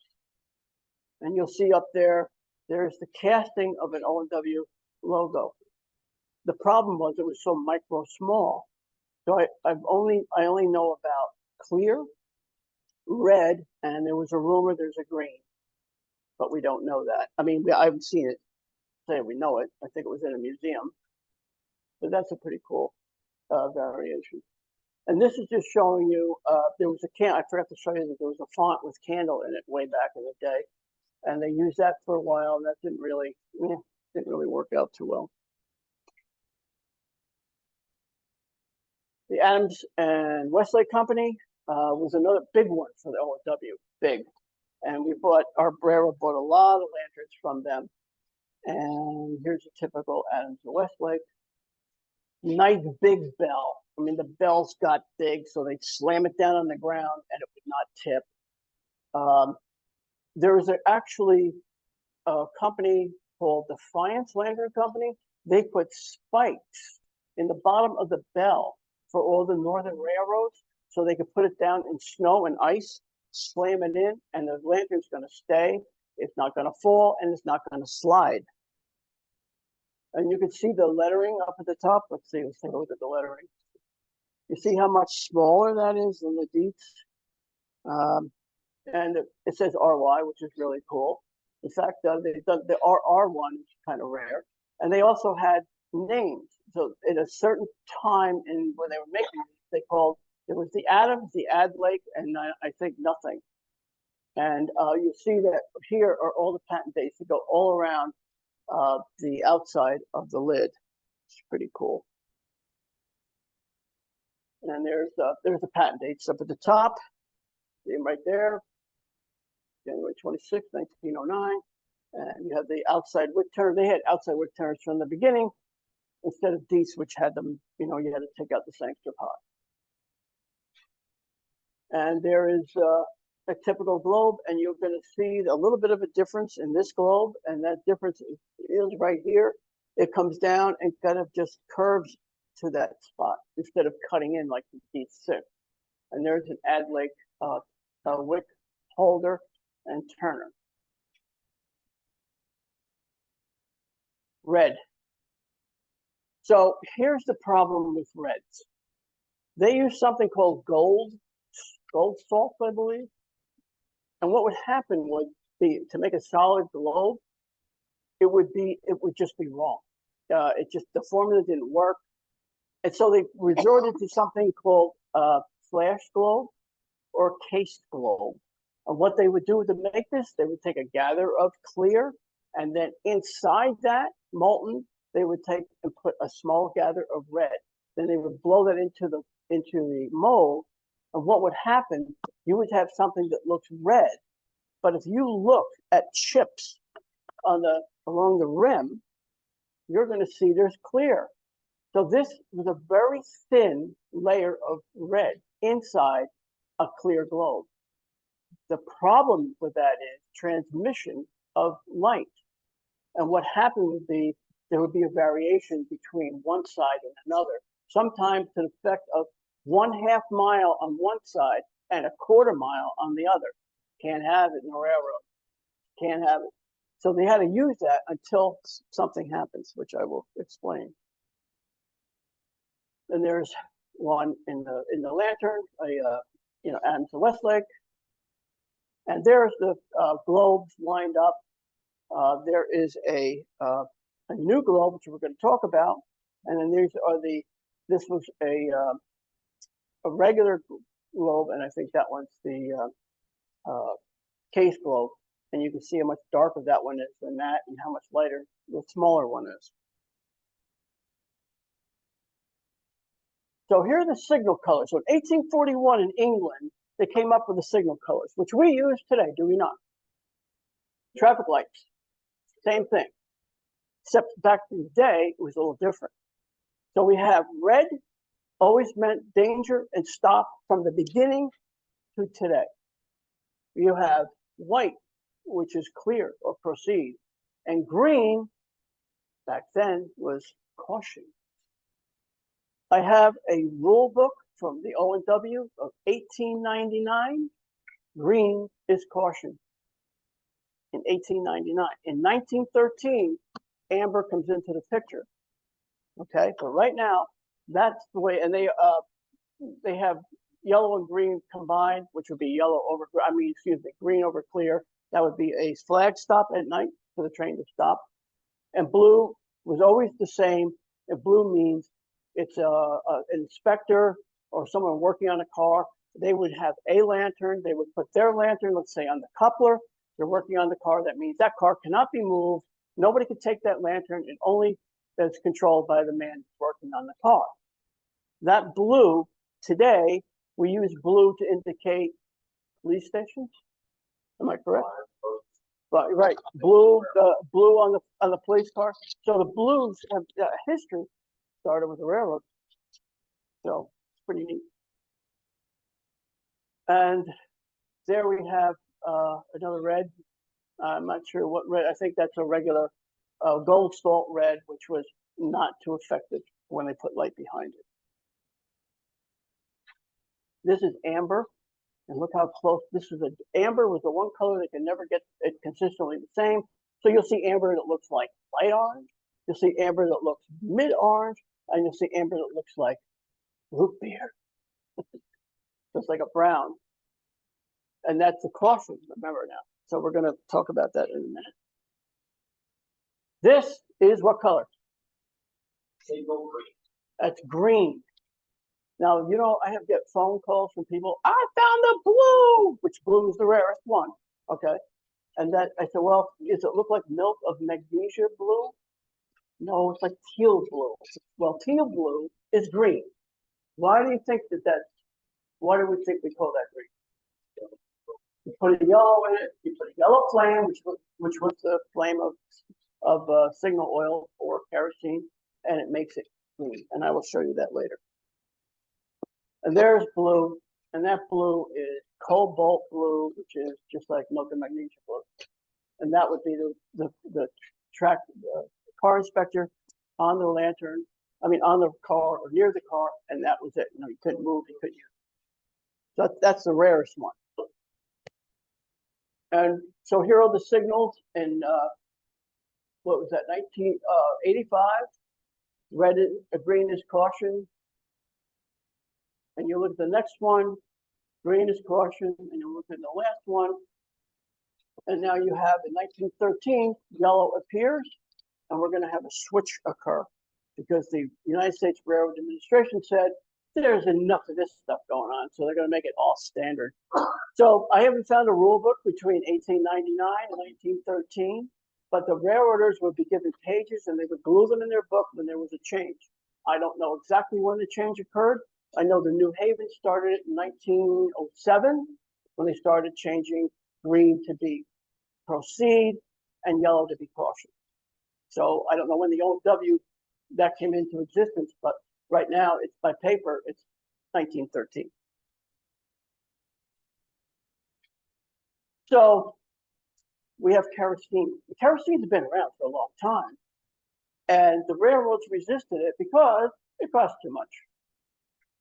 So these were the first lanterns that used kerosene that used this O&WRHS patent. And O&WRHS patent was a tubular one, and they designed it so that the tubes would go up into the chimney, and when the flame burned, the warm air would come down and increase the flow, which would make it brighter. The problem with these were they weighed a ton because this is the whole font. It's huge. So it's filled with, it's heavy. Okay. So this is a smaller version, and I'll explain what happened to change that, the technology. And there are the different fonts, just so you can see. A drop down font, which is you could do from the top. A whale oil that's attached to the bottom. And then this one's sort of like a bayonet that clips on. This one twists, and that one twists, but there's no bell at the bottom. So there it is, the Vesta tubular lantern, and that was just so exciting because all of a sudden, the Vesta lantern was amazing because it could make the flame so much sharper and brighter. The thing was, kerosene burns at 10% hotter than whale oil and 18% hotter than signal oil. So now you have a problem with the globes. So what did they do? Well, first of all, they wanted to show what the difference was between the two. They said, well, look, railroad companies, we got this cool stuff here and you should be using it. And they showed how much fuel, is used by each one. The Vesta, which was the tube, versus the one that didn't have the tube on the side. And it goes all the way down, saving on 100 lanterns, 1,000 lanterns, and it gives twice as much light, which is not quite true. It's actually more than that. That was pretty cool. And there's a side view. There's a drawing of a Vesta lantern, just so you could see how it was designed by this guy, Erwin. And then Dietz bought that patent and started doing it. And Dietz was like, once that happened, oh my God, because Adlai came up with these little shorties that were called dead flame. They didn't have the tubes, and they were not as bright as the Vestas. So here's two Vestas with the early Vestas, which were not used that much. And then they started with these. The first ones had only one wire on the side, and every one that I've seen with only one wire was always bent. This wire, it always gave way when they slammed it down on the ground. So something happens here.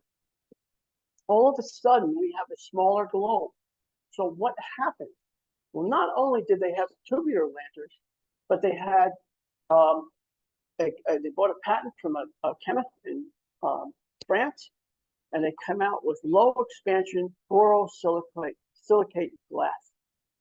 And borosilicate glass, Corning developed, and they called it NOx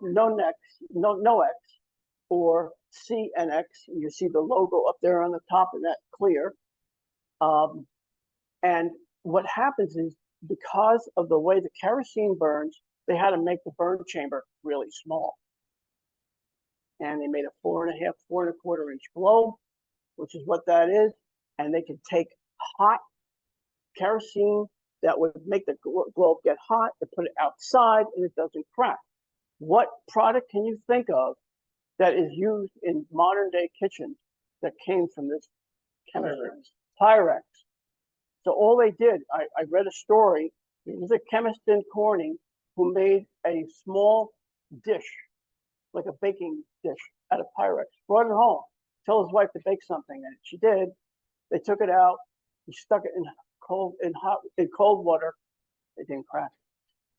So this made everything change. The whole industry changed after this. It was really a cool thing. So in 1900, there were dozens of companies making signal oil lanterns. By 1940, there were only 5. Because technology wiped out all the signal oil. And also the tubes.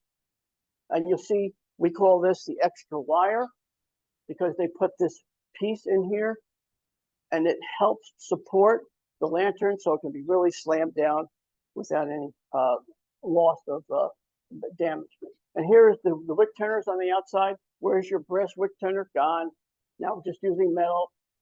This is a tall lantern. It's 12 inches tall. The font is really thick. What happened was I talked to some of the O&W men when they used to have the picnic up in Kenosha, in Hancock, excuse me, the old timers picnic. They said that the New York Central guys who were using the dead flame, the small little lanterns with the 3-inch globe or 3.25 inch globe, that when they would do a signal and they would put the lantern over their heads, it would go out. But these did not go out. Any kind of waving that they did at night to signal the engineer did not go out with tubular lanterns. So they were always trading O&W guys to get these lanterns.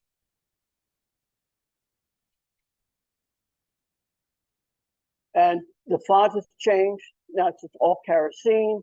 It says Dietz Vesta on the top. Pretty cool. And there were patent dates. And it starts off, I think it's 01, but I'm not sure. And then 9.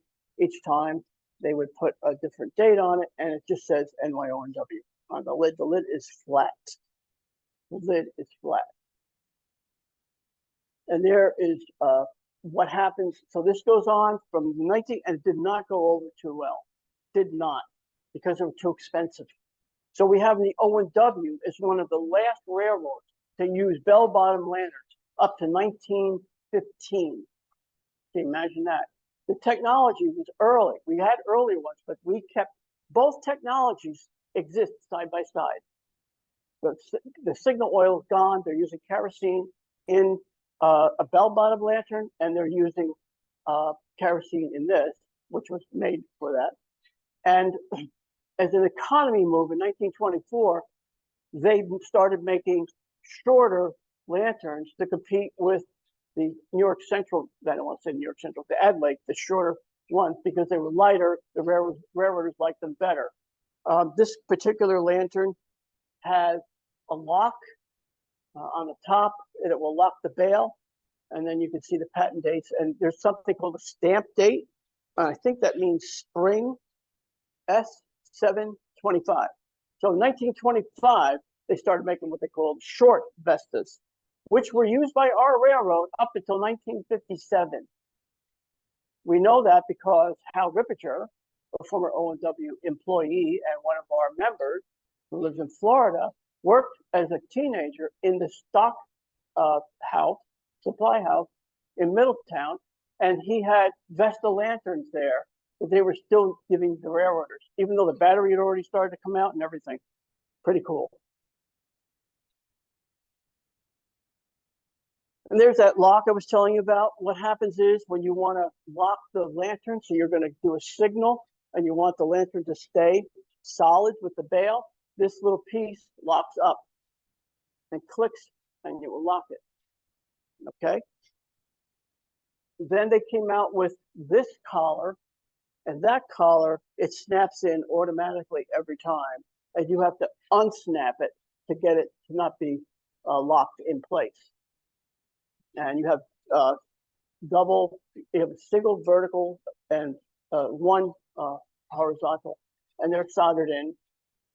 And there's a S date of S4 1954. I believe 55 was the last date they used the stamp date on it.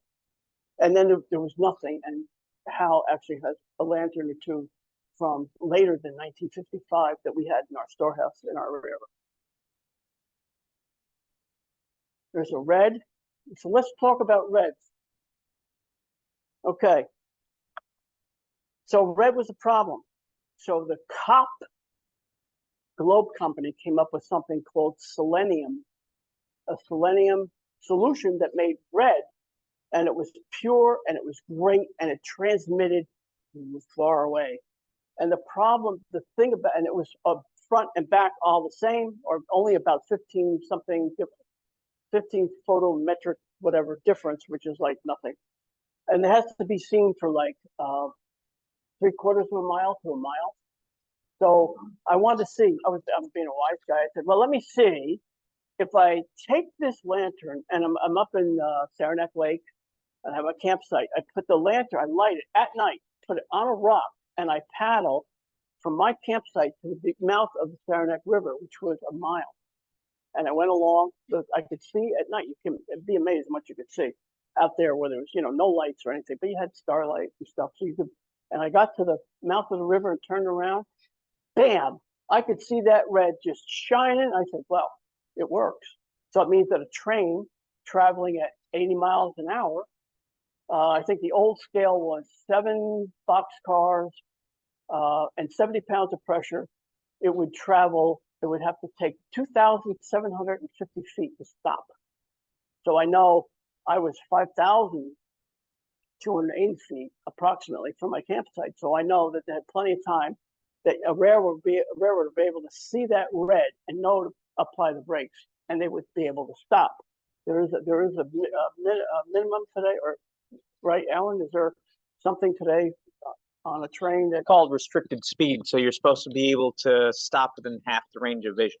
So if you theoretically have 2 trains pointed towards each other, they'll never hit because they're all supposed to be stopping within half the range of that vision. Okay. So that's restricted speed. Okay, that's cool. So what happened was the companies now they said, wait a minute. we got to get rid of this kerosene stuff. So then they started making battery operated ones, which they use today, by the way. So what did they do? Well, they were so scared that railroaders weren't going to accept it. They started making battery ones that looked like a lantern. So they put the wire bottoms on, the guards, they made a wooden handle, and trying to make it attractive. Look at this cool battery operated lantern, railroad guys. And they were trying to sell this thing. O&W, I don't think they bought it. I don't remember hearing anybody that said they used battery operated lanterns in the 50s. And yet all the railroads were changing over, believe it or not. So the battery one, this top wire comes off, the lid comes off, and you can see there's a cavity. There's they would put the what's that? A 6-volt battery, the big squarish batteries they used to use, and that was what they used to light the way. And then we have this is, I think that's star headlight, believe it or not, a star headlight, an early star headlight, and it had two. Whoops, sorry, go back a minute. It had two bulbs. So you have one bulb here, which was like the signaling, and you have this one, which sort of act like a flashlight in a concave space underneath. And the switch you could determine off, on with one, or on with the other one. And there's the gunwale, which shows the evolution. Now it's all plastic, and now it's kind of slick, and you can unscrew the bottom and put the battery in, and it works really fine. And these are the sources I use. This is really good. The Railroad Lighting Volume 1 by Richard Barrett and Joe Gross. And it was a really excellent source if you're interested in that. Also, Lanterns That Lit Our World by a friend that a guy I befriended way back in the 80s and 90s, Tony Hobson, an Englishman. And he did a lot of research to make that, and it's all different kinds of lanterns. Also, Key Lock and Lantern comes up with a publication, and there's all kinds of different things in there, different articles on all different designs of lanterns and all that kind of stuff. If you ever get interested in that. And then here's some pictures of railroaders, illustrations of them using the lanterns at night. This guy looks too happy to be a railroader. What's that? That guy looked too happy to be a railroader. Too happy. Yeah. Well, this guy's a little, and he's got a red and a clear down there, which is interesting. And then this guy running away from the train. And we have this guy with two, again, it's clear and a red. The conductor would have that, I would think. And we have this guy who has that's a switch like that at the bottom. And you'll notice it says railroad oil. There's a marker lamp. The caboose. A marker, it was a marker, sorry. And then we have a couple guys conferring and snowing. Another guy. Another thing I wanted to tell you, you notice that some of the lanterns had solid bells and then it went to wire bottom. Do you have any idea why they got away from solid bell? Think about it at night. Solid bell, lights on, they're holding it up. Makes a huge shadow. So they got rid of the solid bell and put a wire. Then the shadow disappeared. It's just a small one. Another one where the engineers taking lubing, I believe. And there's one over on somebody had a red light over there. And they were using like a track walker's lantern to light up the rod. And this is a cool picture. This is the neatest thing because there's a guy with a lantern in the day. You never see that. It's like, holy cow. So once we found that, we're like, an O&W lantern, an O&W trainman. So everybody was excited about that. And there's the bell bottom showing you a shadow. And the guy up at the top waving. And so I'm gonna take some questions, then we're gonna turn the lights on, and then I'm gonna light some lanterns and let you see for yourself the differences. Okay, is anybody have any questions? From the audience or from the internet land? The Roberts Lantern Company, they were in Scranton, is that right? Yeah, I believe so. Yeah. Were they railroad served? No, They were. Would have been a DLNW, D&H. Lackawanna. And believe it or not, the Lackawanna has one of the most Robert safety lanterns of any railroad.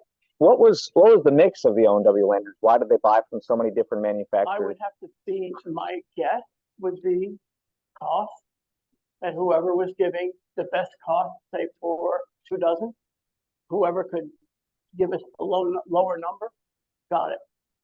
That's the way I see it, because This might be a question for those who poke around the archives. How many would they order at a time? don't know. I would say a dozen, 6. Several Okay, crates? the Dietz company has wooden boxes that they ship them in, and those boxes accommodate 6 Vespa lanterns. So I'm thinking that's the minimum, is 6, just because of the box and the size of the boxes. They're wood boxes. There might be. I don't know if there's a bigger. Yeah, there were bigger ones. You're right. So there could be. But how many did they order? I mean, Hal had them in the storage building. So I mean, they would be up on the shelves, and I think he told me half dozen to a dozen when they were, for railroaders to use. Notice these guys are not, mess with them, and that's the Star Trek guys too. It's like, Doug, thank you. That couldn't be today's railroad police because there's 2 of them. Okay, if there are no other questions, then I'm going to start with part 2. Okay, we have the lights on, please.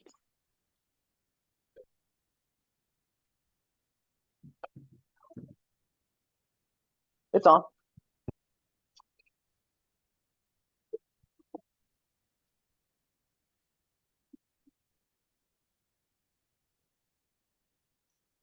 So, we're going to move this table out, gents?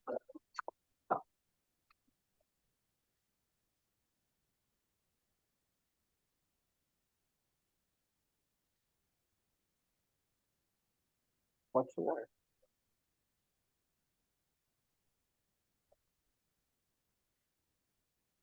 Yep.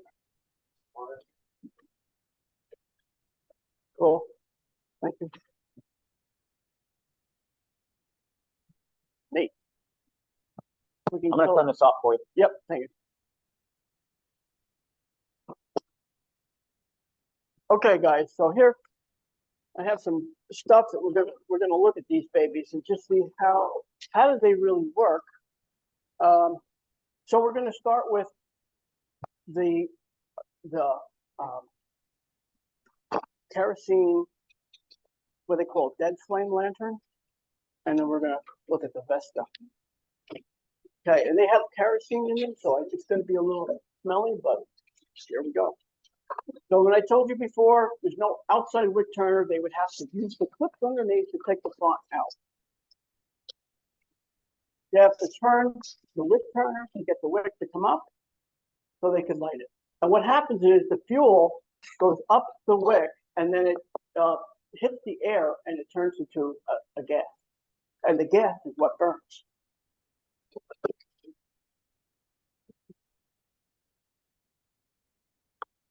So a railroader would have to do this, adjust the flame, and then put it back into lantern. Like that. That is called one candle power, 1 foot candle. A foot candle is 1 foot from the globe on a foot by foot square. That is the measurement of 1 foot candle. Okay, why is that important? Because we're going to show you what this lantern does. Twist out font, raise the wick, light it. By the way, these both have kerosene in them. I didn't change any fuel. It's exactly the same. Railroaders would have to do the same thing, adjust it where they want, and then that would go back in and snap. Now, let that thing get going. I'll turn it down a little bit to make it even. And once that gets going and the warm air is being captured here and going back down and coming through and mixing with the cold air, it starts to make the flame brighter.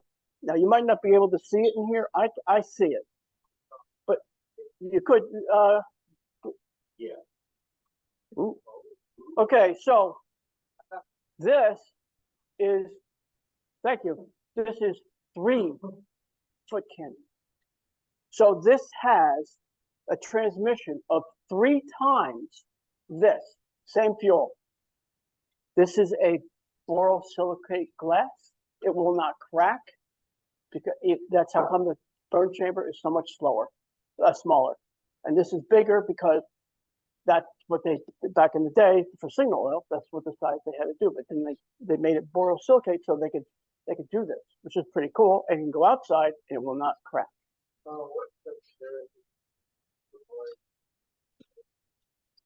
But I don't know what the, I don't understand the question. Oh, I think it's the same. It's just that this one might burn quicker because of the, you know, it's a more rapid air going path, which makes it brighter, right? So I want to talk to you now about, I don't know, I can try to do this when it's lit. It's dangerous, but we'll see. We can take this off. This is what railroaders would have to do, and take the lantern, the globe would come out. They were going to switch it. And I'm going to show you red. This is a red flash globe. It is a crack in it, but it has red blown on the inside of a clear. And there's a crack here, and I'm going to take it, I'm going to put this in. I hope I have it going in the right way.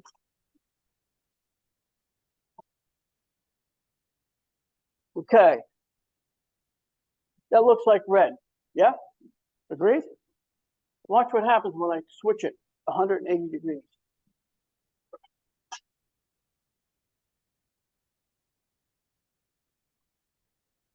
One way is more orange, I believe. It's because the thinness of it is not the same. So one way you get a red, and one way, you, I see. Yep. I can see it. Yeah, yep. It's almost amber. Amber. It's almost amber. The problem with this is you can't use it on a railroad because amber became caution, right? And wasn't danger. Yeah. Yet they could put it up because of danger. So I actually should just put this on the side. Let's see it by itself. Okay. So, did I forget my code? No. The event of selenium to make reds. So what happens with that? Well, I'm glad you asked. Actually, I think I'm going to put it in. I'm going to leave this one. We'll turn this off. Carl, how frequent was it for them to have different lanterns for the different colors, or if they just kept the same lantern and swapped out the globes? You know, that's a good question. But what I've heard and seen, they were dedicated lanterns. Okay. Dedicated red, dedicated green, all dedicated. I mean, the best place to keep a globe is in a lantern. So right. Otherwise, you're gonna smash it. So we're going to use the. This is a tall Vesta, the one we were talking about, which is one of the finer O&WRHS, in my opinion, in the new era. And we're going to take this. I'm going to show you this globe in a minute too. But what I want to do is light this font.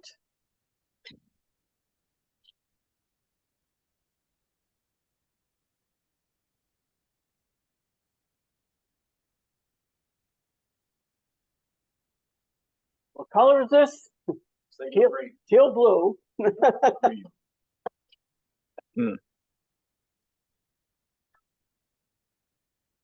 Green. Now. Yeah, we'll get the lights in a second here. Green. So, yeah, so there was at one point, before they standardized green, there were 32 shades of green being used on the railroad in the United States. From yellow green to teal green, all crazy because of the way they were making green.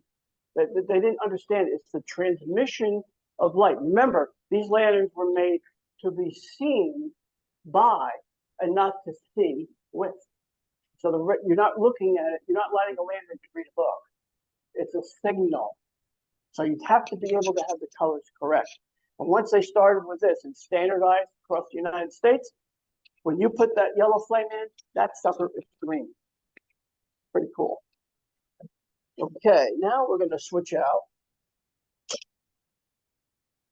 And I want to put the red in. Okay? And it's so changed when you take it out. It's like, what?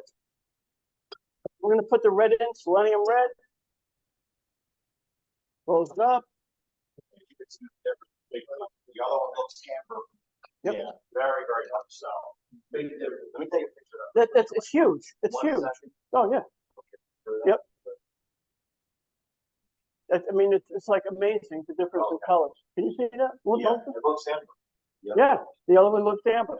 And that's why once COP came out with that, and then all the other lantern companies, after the patent ran out, they started using selenium to make the reds. You're in. And as I said, this one transmitted for me 1 mile. So you know that's really cool. This one's like, meh. The color's wrong, and also probably the distance, if we measured it, you wouldn't be able to see it as far as this.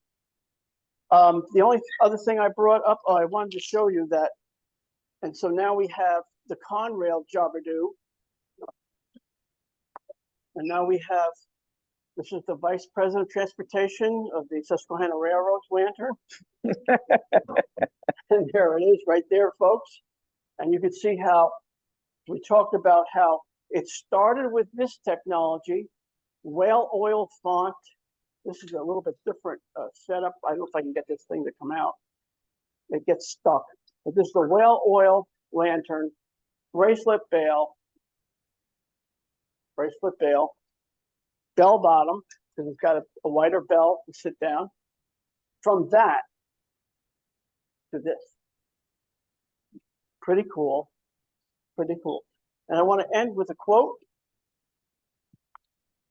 The brakeman's or switchman's lantern on your shelf or mantle was the dependable, this from Doug McIntyre. The brakeman's or switchman's lantern on your shelf or mantle was a dependable friend. Its glow gave comfort and security on dark and stormy nights. It even gave off heat to keep the railroad watchman warm on cold wintry nights. Just consider all the stories it could tell if it could talk. And railroad lanterns are from a time when many of us would like to recapture, but we know we cannot. Still, we attempt to preserve it by dragging home railroads piece by piece. The items we collect provide us with a tangible link to the past. As collectors, we become self-appointed keepers to the culture. We feel it's important for people to know of the romance of the rail, and we have assumed the responsibility of keeping the memories alive. Thank you very much.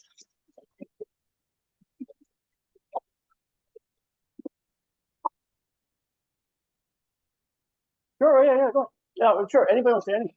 You got a mic? Yes. Oh, no, I don't. Here. I want to say something. I just want to point out something as a collector to. Yeah, go ahead. So many of you know that, of course, I'm also a collector of lanterns and whatnot. And I want to show you, everybody goes out there, and every once in a while, you guys might even find one of these lanterns out in the thing there. And of course, as Carl has mentioned, a lot of the globes, especially from the O&W, are extremely rare.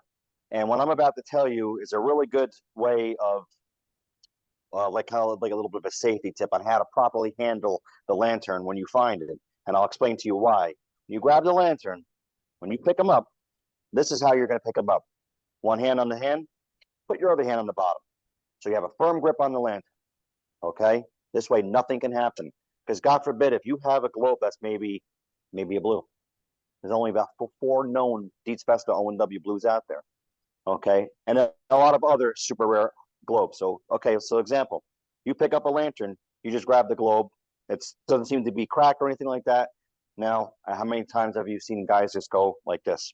but around, bounce it around, whatever. If that lid is not secure on that globe and you're sitting there swinging it around and whatnot, God forbid something happened, all of a sudden, you just crack that globe. You don't know, okay? So always have a nice, firm, safe grip on the lantern when you hold it. Second thing is, never flip it up like this. You don't know if that lid is secure or not. I have physically seen at shows a guy grab a lantern, flip it over, the lid popped out, the globe came in, and right on the ground. Yeah, very good. So when you do that, when you want to inspect the lantern, hold it with your hand, put your fingers on the lid, flip it over. Now it can't open up, God forbid. Because sometimes these things are not secured all the way. Yes, yes, there's a little bit of, what do you call it there? Okay. Other thing I wanted to mention was, if you're going to take the globe out, just gently pop this lid open. And when you go to close it, don't slam it down. Okay. Gently watch, physically guide the part on the top here, the retainer. Yes, the retainer, which is spring activated. Watch it, guide it down on the globe, close it firmly, and then you should be okay. And the second thing, or the last thing I want to point out is when you grab the lantern, like I said, grab it like that. Don't ever grab it by the lid and pull up. Again, it can pull open, your globe can pop out and smash, and then there goes your, rare globe that you can't really replace. These globes really can't, especially if they're marked, they cannot be replaced. You are lucky in your lifetime to find one good one that is marked from the O&W. They are very hard to find. So take these little bit of tips from a collector to you guys will not. Always grab the lantern like this. You want to inspect it, put your fingers on the lid, and just, okay, just little safety tips so you don't want to, God forbid, have a little bit of an accident. Can you speak to a little bit about firing the lantern? Firing the lantern, yes. Okay. So as you see, Carl's got the lanterns lit here. You saw how he did it. Pull it out, fire, whatever. My advice to you is with these early bell-bottom lanterns, if you have a marked globe or a rare globe, don't light it. Yeah. Do not light it because they are glass. That temperature difference can crack that glass. This is not the 1890s anymore. You're not going to be able to replace that lantern or that globe. Okay. With the Vestas, if you want to light it, have at it. You can light these all day long. They're not going to crack, as you learned in this program. Okay. But these earlier ones, if you get one, this is not, you see the globe is not marked. It's cracked. It's cracked. So he's only using it as an example. So if you get one of those earlier bell bottoms or the earlier tall wire bottoms, as we call it, whatever, if they're glass, and it's a really, a rare globe, whatever, try not to light it because it's probably going to crack. The other thing is, and this is important too, this goes with the bottle, with bottle collectors and even insulator collectors because it's glass. If you're outside, if you're in room temperature and it's 5 degrees outside, that temperature change can bust you and crack your globe. Okay. Same thing with holding it in the window. The sun coming in and heating it up, and then also get cold. You can have. There's been guys in the bottle collecting where I've heard dink, and they look and their bottles are cracked. So, and again, it's the other thing. If you're outside and it's really cold, if it's outside and you touch that glass with your hand, again, that temperature change, bink, can crack that globe. So, what's that? Oh, let me. Yes. Let me go into that. I forgot about yes. that. So I just wanted to give you a little bit of tips on how to properly handle these lanterns because again, sometimes these globes are not replaceable. You break it, you're pretty much out of luck. Thank you. Well, appreciate that. You're welcome. You're welcome. So here's the deal on signal oil, and it's kerosene. Signal oil, number one, has to be stored in a very tight, airtight container. Otherwise, in 1 month, it will spoil, and you must chuck it. Kerosene, forever. Does not spoil. You can keep it year after year after year, no problem.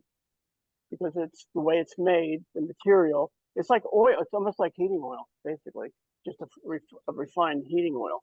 So kerosene is great in that respect. A lot less money, I think, than batteries. I do believe. Still is, right? We haven't considered converting back to kerosene, but we do have to replace that. Yep. So, I'm just my opinion, period, Also, we didn't talk about cleaning. So most of the lanterns that I get, before we do that, did the O&W have globes that were not marked? Now this happens to be marked. It's an etched globe on there, and my O&W. These small ones are all etched, by the way. The O&W used a lot of unmarked globes. A lot of railroads did because it was less money. They could buy a whole bunch of unmarked ones. So this is obviously a railroad red, but whose railroad, I don't know. Also, the frames, this is supposedly from an O&W trainman and not marked. So the railroads did use unmarked, and that's another thing.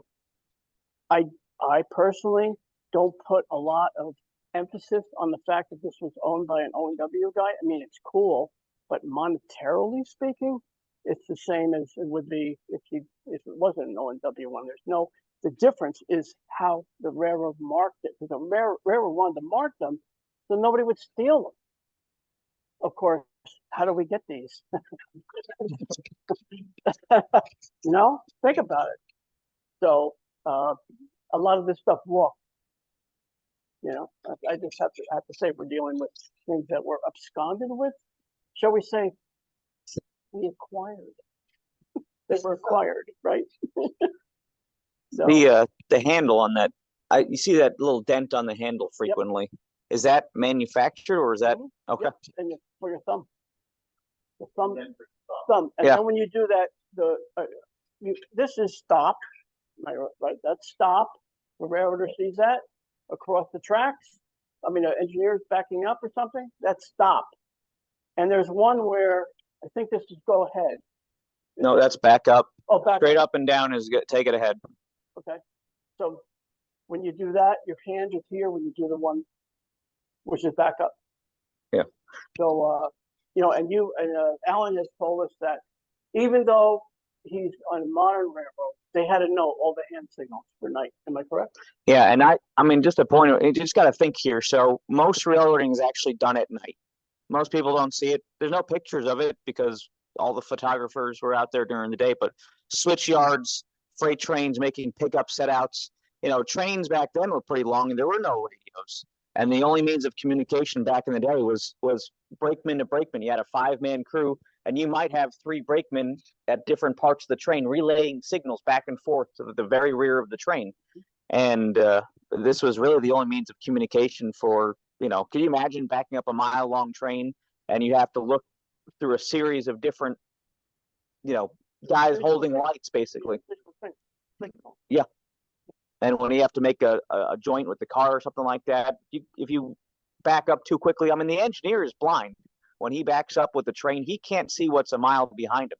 He relies completely on the direction of his conductor, brakeman, flagman, whoever's back there on the caboose or the head end brakeman or whoever it may be.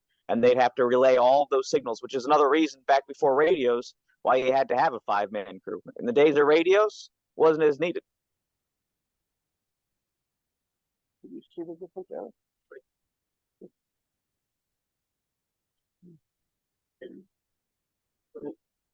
That's all because of the fact that they couldn't develop red, which is very interesting. Yeah. That fire extinguisher. I got the metal pan up here in case the fuel spills. I have a fire extinguisher if it ignites. You gotta be like a little bit safety. Don't you think? I mean, I'm trying to cover our bases. Somebody says, "Oh, they red lanterns in the senior house." Well, excuse me. Metal pan. I got the thing. Where's that? I'm not being careless. They would have been the first one to be here to see this. Oh yeah. That's cool. I missed doing the live one. It was kind of cool having all those lanterns that you saw here and taking them out of boxes. In fact, a couple friends of mine were in the audience. They started busting me saying, "Well, now you're the magician, man," because they kept pulling them out of the boxes like magicians pulling rabbits out of a hat. Oh, that was. I don't even remember. So, and I also, I have to admit, I brought a foreign railroad here. I got an Erie kerosene can to fill the fonts for this. So I carried my kerosene in here because it has this big thing, Erie, and a little micro small can. So I thought it was pretty cool. So that's my I just I had to admit that. That's, it's, you just don't do that with the O&W stuff. Okay, so someone said something about cleaning. So these lanterns usually come in when you find them. They're like this, rusted tops, they got all flimsy on them, all kinds of stuff. So what I do, we used to use Santa Flush, but you can't buy Santa Flush anymore, right? Gone. So I use Easy Off. Now you think about Easy Off is used for cleaning ovens. And what does it do? It takes all the stuff out of an oven that doesn't attack the metal, correct? You can Easy Off on the shelves, on the shelves. So I get a bag and put it down like this, put that in the middle, and spray. Just douse it. Then I pull the bag up, close, tighten it, walk away. Leave an hour, 2 hours, 3 hours. You come back, I take the thing off, and don't forget that I have gloves on, and I take a cloth, wipe it, and I go right to the sink, and I pull a tub of warm water and an SOS pad. Why not Brillo? Why SOS? Anybody know? No. Because it's steel wool, that's fine. It's like a triple O or quadruple O. Brillo is forced like a 1. So the Brillo will scratch the heck out of a lid, but the SOS will not. And I SOS it inside and out, let it dry, and you'll be surprised how much stuff comes off, including the rust. And it cleans it up, and that's how come like these lanterns were not this way when I got them. So that was well, oh yeah, no wire brush, nope. And then I use quadruple O steel wool by itself. So after it's dry, it kind of gives it a shine, and then you might could put on a wax. There's different waxes you could use. The people who in museums, what's the name of it? There's a little tiny thing of wax they use, which I'm trying to remember the name, and it covers like metal on guns and stuff, and not rust. And then people can touch this, and their normal oils are not going to make any rust appear because you wax them. So because that's just to keep them so they look good. And by the way, this is an unmarked lantern as well. So this is the only marked lantern here. All the rest of them. Anybody else? Any questions online? Everybody online saying it's a great show. I haven't gotten any real questions yet. No. We are not discussing price. I can tell you about rarity, but I'm not going to discuss price. Because you could go to, I'll just be honest with you. You go to an auction, right? And if it's railroad stuff and there are railroad guys there, the prices can go crazy. Step out of that auction, go to a show, antique show, garage sale, flea market, same thing. Going to be way less money. Here is a fact.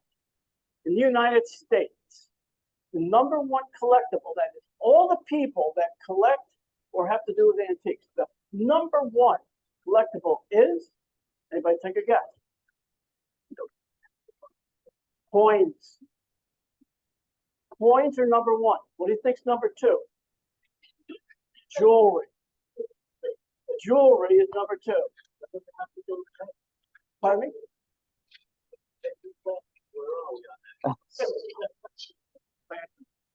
That narrow. It is so narrow. If you went to an auction and you spent 1,000, whatever number on lanterns, if you put that on a table at an antique show and put the same price you paid for it at the auction, no one will even look at it. They'll walk away because the amount of people that collect lanterns is so small compared to all the other things that people collect. So when we talk about prices, if you said, "Oh yeah, this went for $1,000 bucks," blah, blah, blah. Remember, it took 2 people to get that number: the underbidder and the high bidder. right? Think about it. The rest of the people aren't even involved. So is that auction price, the price that that lantern is outside of the collecting hobby? And I've heard crazy prices, which in the hobby, yeah, okay, in the collectors, the railroad collectors, okay, outside. Always have to keep that in mind when you talk about price. So you want to talk about fake? Oh, fakes. We should talk about. Let's talk about fakes real quick. I'm at a railroad show. It's in Camden, Massachusetts. Early in the morning, 7 o'clock. There's a fog. I'm going around looking at lanterns, and I find a Dietz like this. But it's different. There's something. The wires are flat. These flat wires. It's called a Dietz Vulcan or something. I can't remember the name. And on it, it says NY. If I look at the top like this, O&WRHS. I said, oh my God, I gotta have it. I buy it. I'm walking around, the sun burning the fog off. Now I'm looking at the lantern. I go back and look at it again.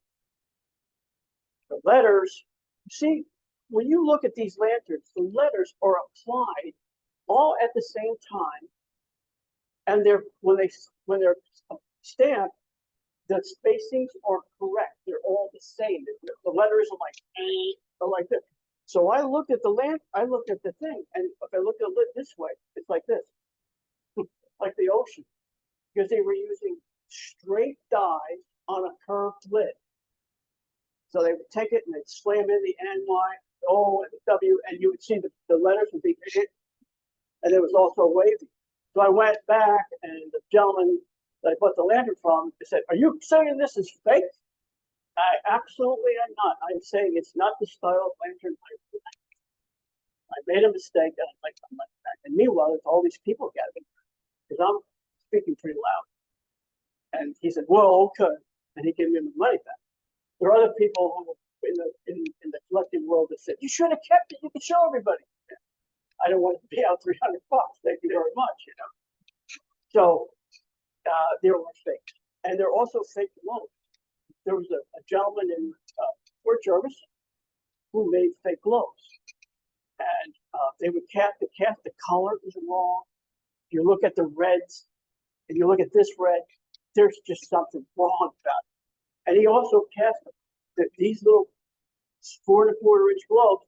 He put cast NYOW, not known, all etched, not cast. He was casting them. They were fake. There's fake tall globes. There's something with the panel, so that it looks like this, or like this, excuse me. The ends of the panel, instead of being rectangles, are like that. So the panel comes across, NYOW, and it's like this. Fake. And the blue is like a cross between this and the cobalt. It's amazing if you just look before you jump. So there are those. So anything that's gets to be worth some money is going to be faked. It's life. Just beware of where you get it from, and examine it, look at it, and make a determination.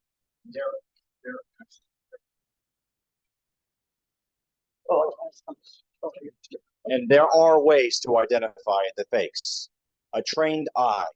Know the years of the maker. Know the years of operation of the railroad. Okay, so you go out there and you find a lantern from a railroad that the lantern was made 30 years after that railroad ceased to exist. Okay, there are ways to find out if these things are real or not. The globes, you cannot replicate these original globes. No matter what you do, you cannot replicate them. So if you're let's say the O&W, Carl and myself, we're trained on O&W lanterns. We collect them. We know what's out there. If we see something out of the ordinary, generally we can tell it's a fake right away because of what he said. The glass is thin. The glass is wavy. You can't replicate these things. And there are several things from the O&W that were repros and fakes out there. We had a question online. Nick was asking, I assume it's safe to burn a medallion lamp oil in Dietz Vestas versus kerosene? He was asking if it's safe to burn medallion lamp oil in Dietz Vestas versus kerosene. I think lamp oil that you can buy in stores is refined kerosene. And what they do is they put it through a process so it doesn't smell when it burns. And actually, one of these has a mix of kerosene. It's running out of lamp oil. I put kerosene in. So the lamp oil is refined kerosene. So yes, do that. No problem. Okay. Like not on a collector lamp, but a regular lamp itself. Could you use like regular citronella oil in the backyard? Keep the away? Yes, you could. And I think what they use for these lanterns is paraffin oil, which is if it stays cool, it's fine. If it gets warm, it starts to solidify. But paraffin oil, you buy it by the quart, and it's like a candle, and it burns really nice and clean. It's a nice burning oil to use, and so I use that also. By the way, you really can't buy whale oil today, but you can. But guess what? What huge organization, government body uses whale oil today? No. I'm talking about United States. Pardon? Nope. NASA. You know why NASA uses whale oil? Doesn't freeze. The viscosity of whale oil is consistent straight across the board. You go down below 0, 40 below, doesn't matter. It does not congeal, does not freeze. It is viscosity is unbelievable. They use it in jets up until 1976, 1980, somewhere in there, where they finally got a synthetic that meets the same requirements. But whale oil is amazing as far as the cold, and that's why it's used with NASA. Some of the space capsules and stuff, they have to have a viscosity, an oil with a viscosity that will last in cold environments. So that's true. Pretty cool. And I think we know a collector that still gets burns whale oil. Bob? Yeah. Yes, that's right. Yep. So he actually fires up these lanterns and uses it. This is also, as I said, a double wick. So the wicks were brown, like a shoestring kind of thing, brown, and there would be 2 of them.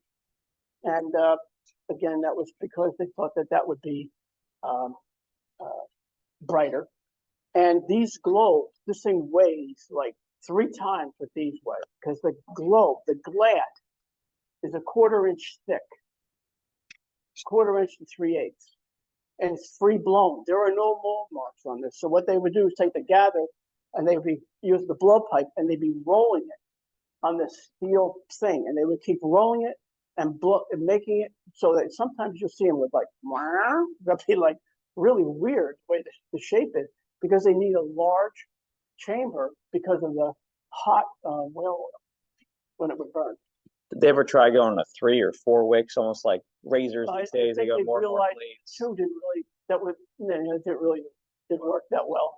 No, it still came out like 1 flame. I think I read that.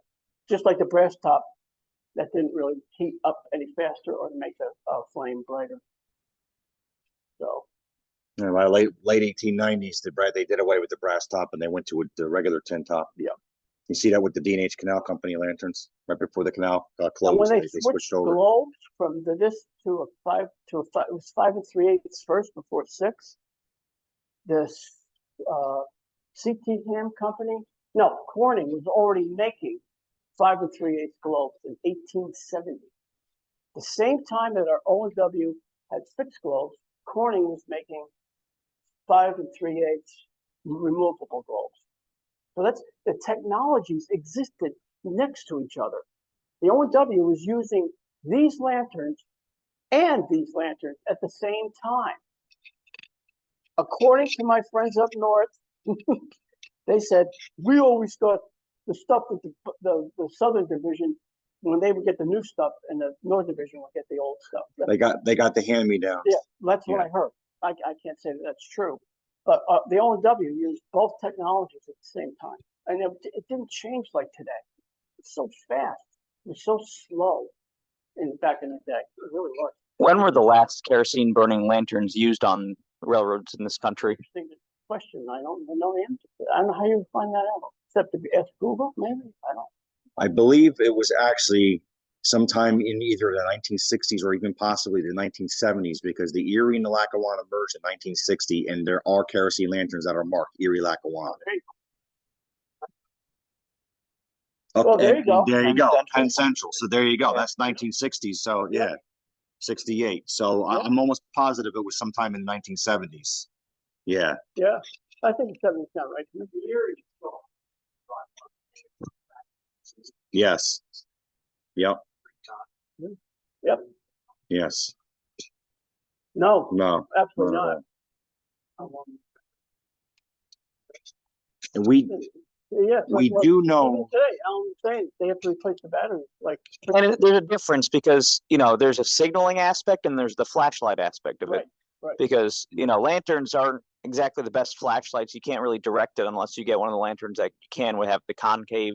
But This is the concave piece we're talking about. This is a flashlight in this lantern, and there is a general. and even today, if you take my lantern and if you hit the different settings, I know it's low on battery, you've got a flashlight function, and then you've got the other one is a lantern function. So there's flashlight, and move like a couple feet to your left because the camera. Oh, sorry. Here we So go. lantern, flashlight, even today. Even today. Yeah. Dainty little thing, isn't it? And it's magnetic too. It's got Oh yeah, it's got magnets on it. right. So you just put it like on your car. Yeah, put it on the side of the rail car and then watch it roll away into, There you go. you know, the next. And one thing that we do know about the O&W, they actually did experiment for a very, very, very brief time with carbine lanterns. That's right. The carbine Lanterns lights, or the lights. or lights. The Different lights. is a different thing. Yes, the I'm light, just the doing handheld handheld. lights, just like what the miners use. Oh yeah, right. That didn't work out. Yeah, that didn't work out too well. Nope. And we had other companies that the O&W used. Some of the other model from the other lantern companies, you know, they had bought like a small, very, very small little batch to try them out, and they didn't like them, and they just stuck with the Dietz Vestas and whatnot. But there are known Ad Lake, what is it, the 100 models or whatnot that are marked NYO&W, but they just stuck with their Dietz lanterns.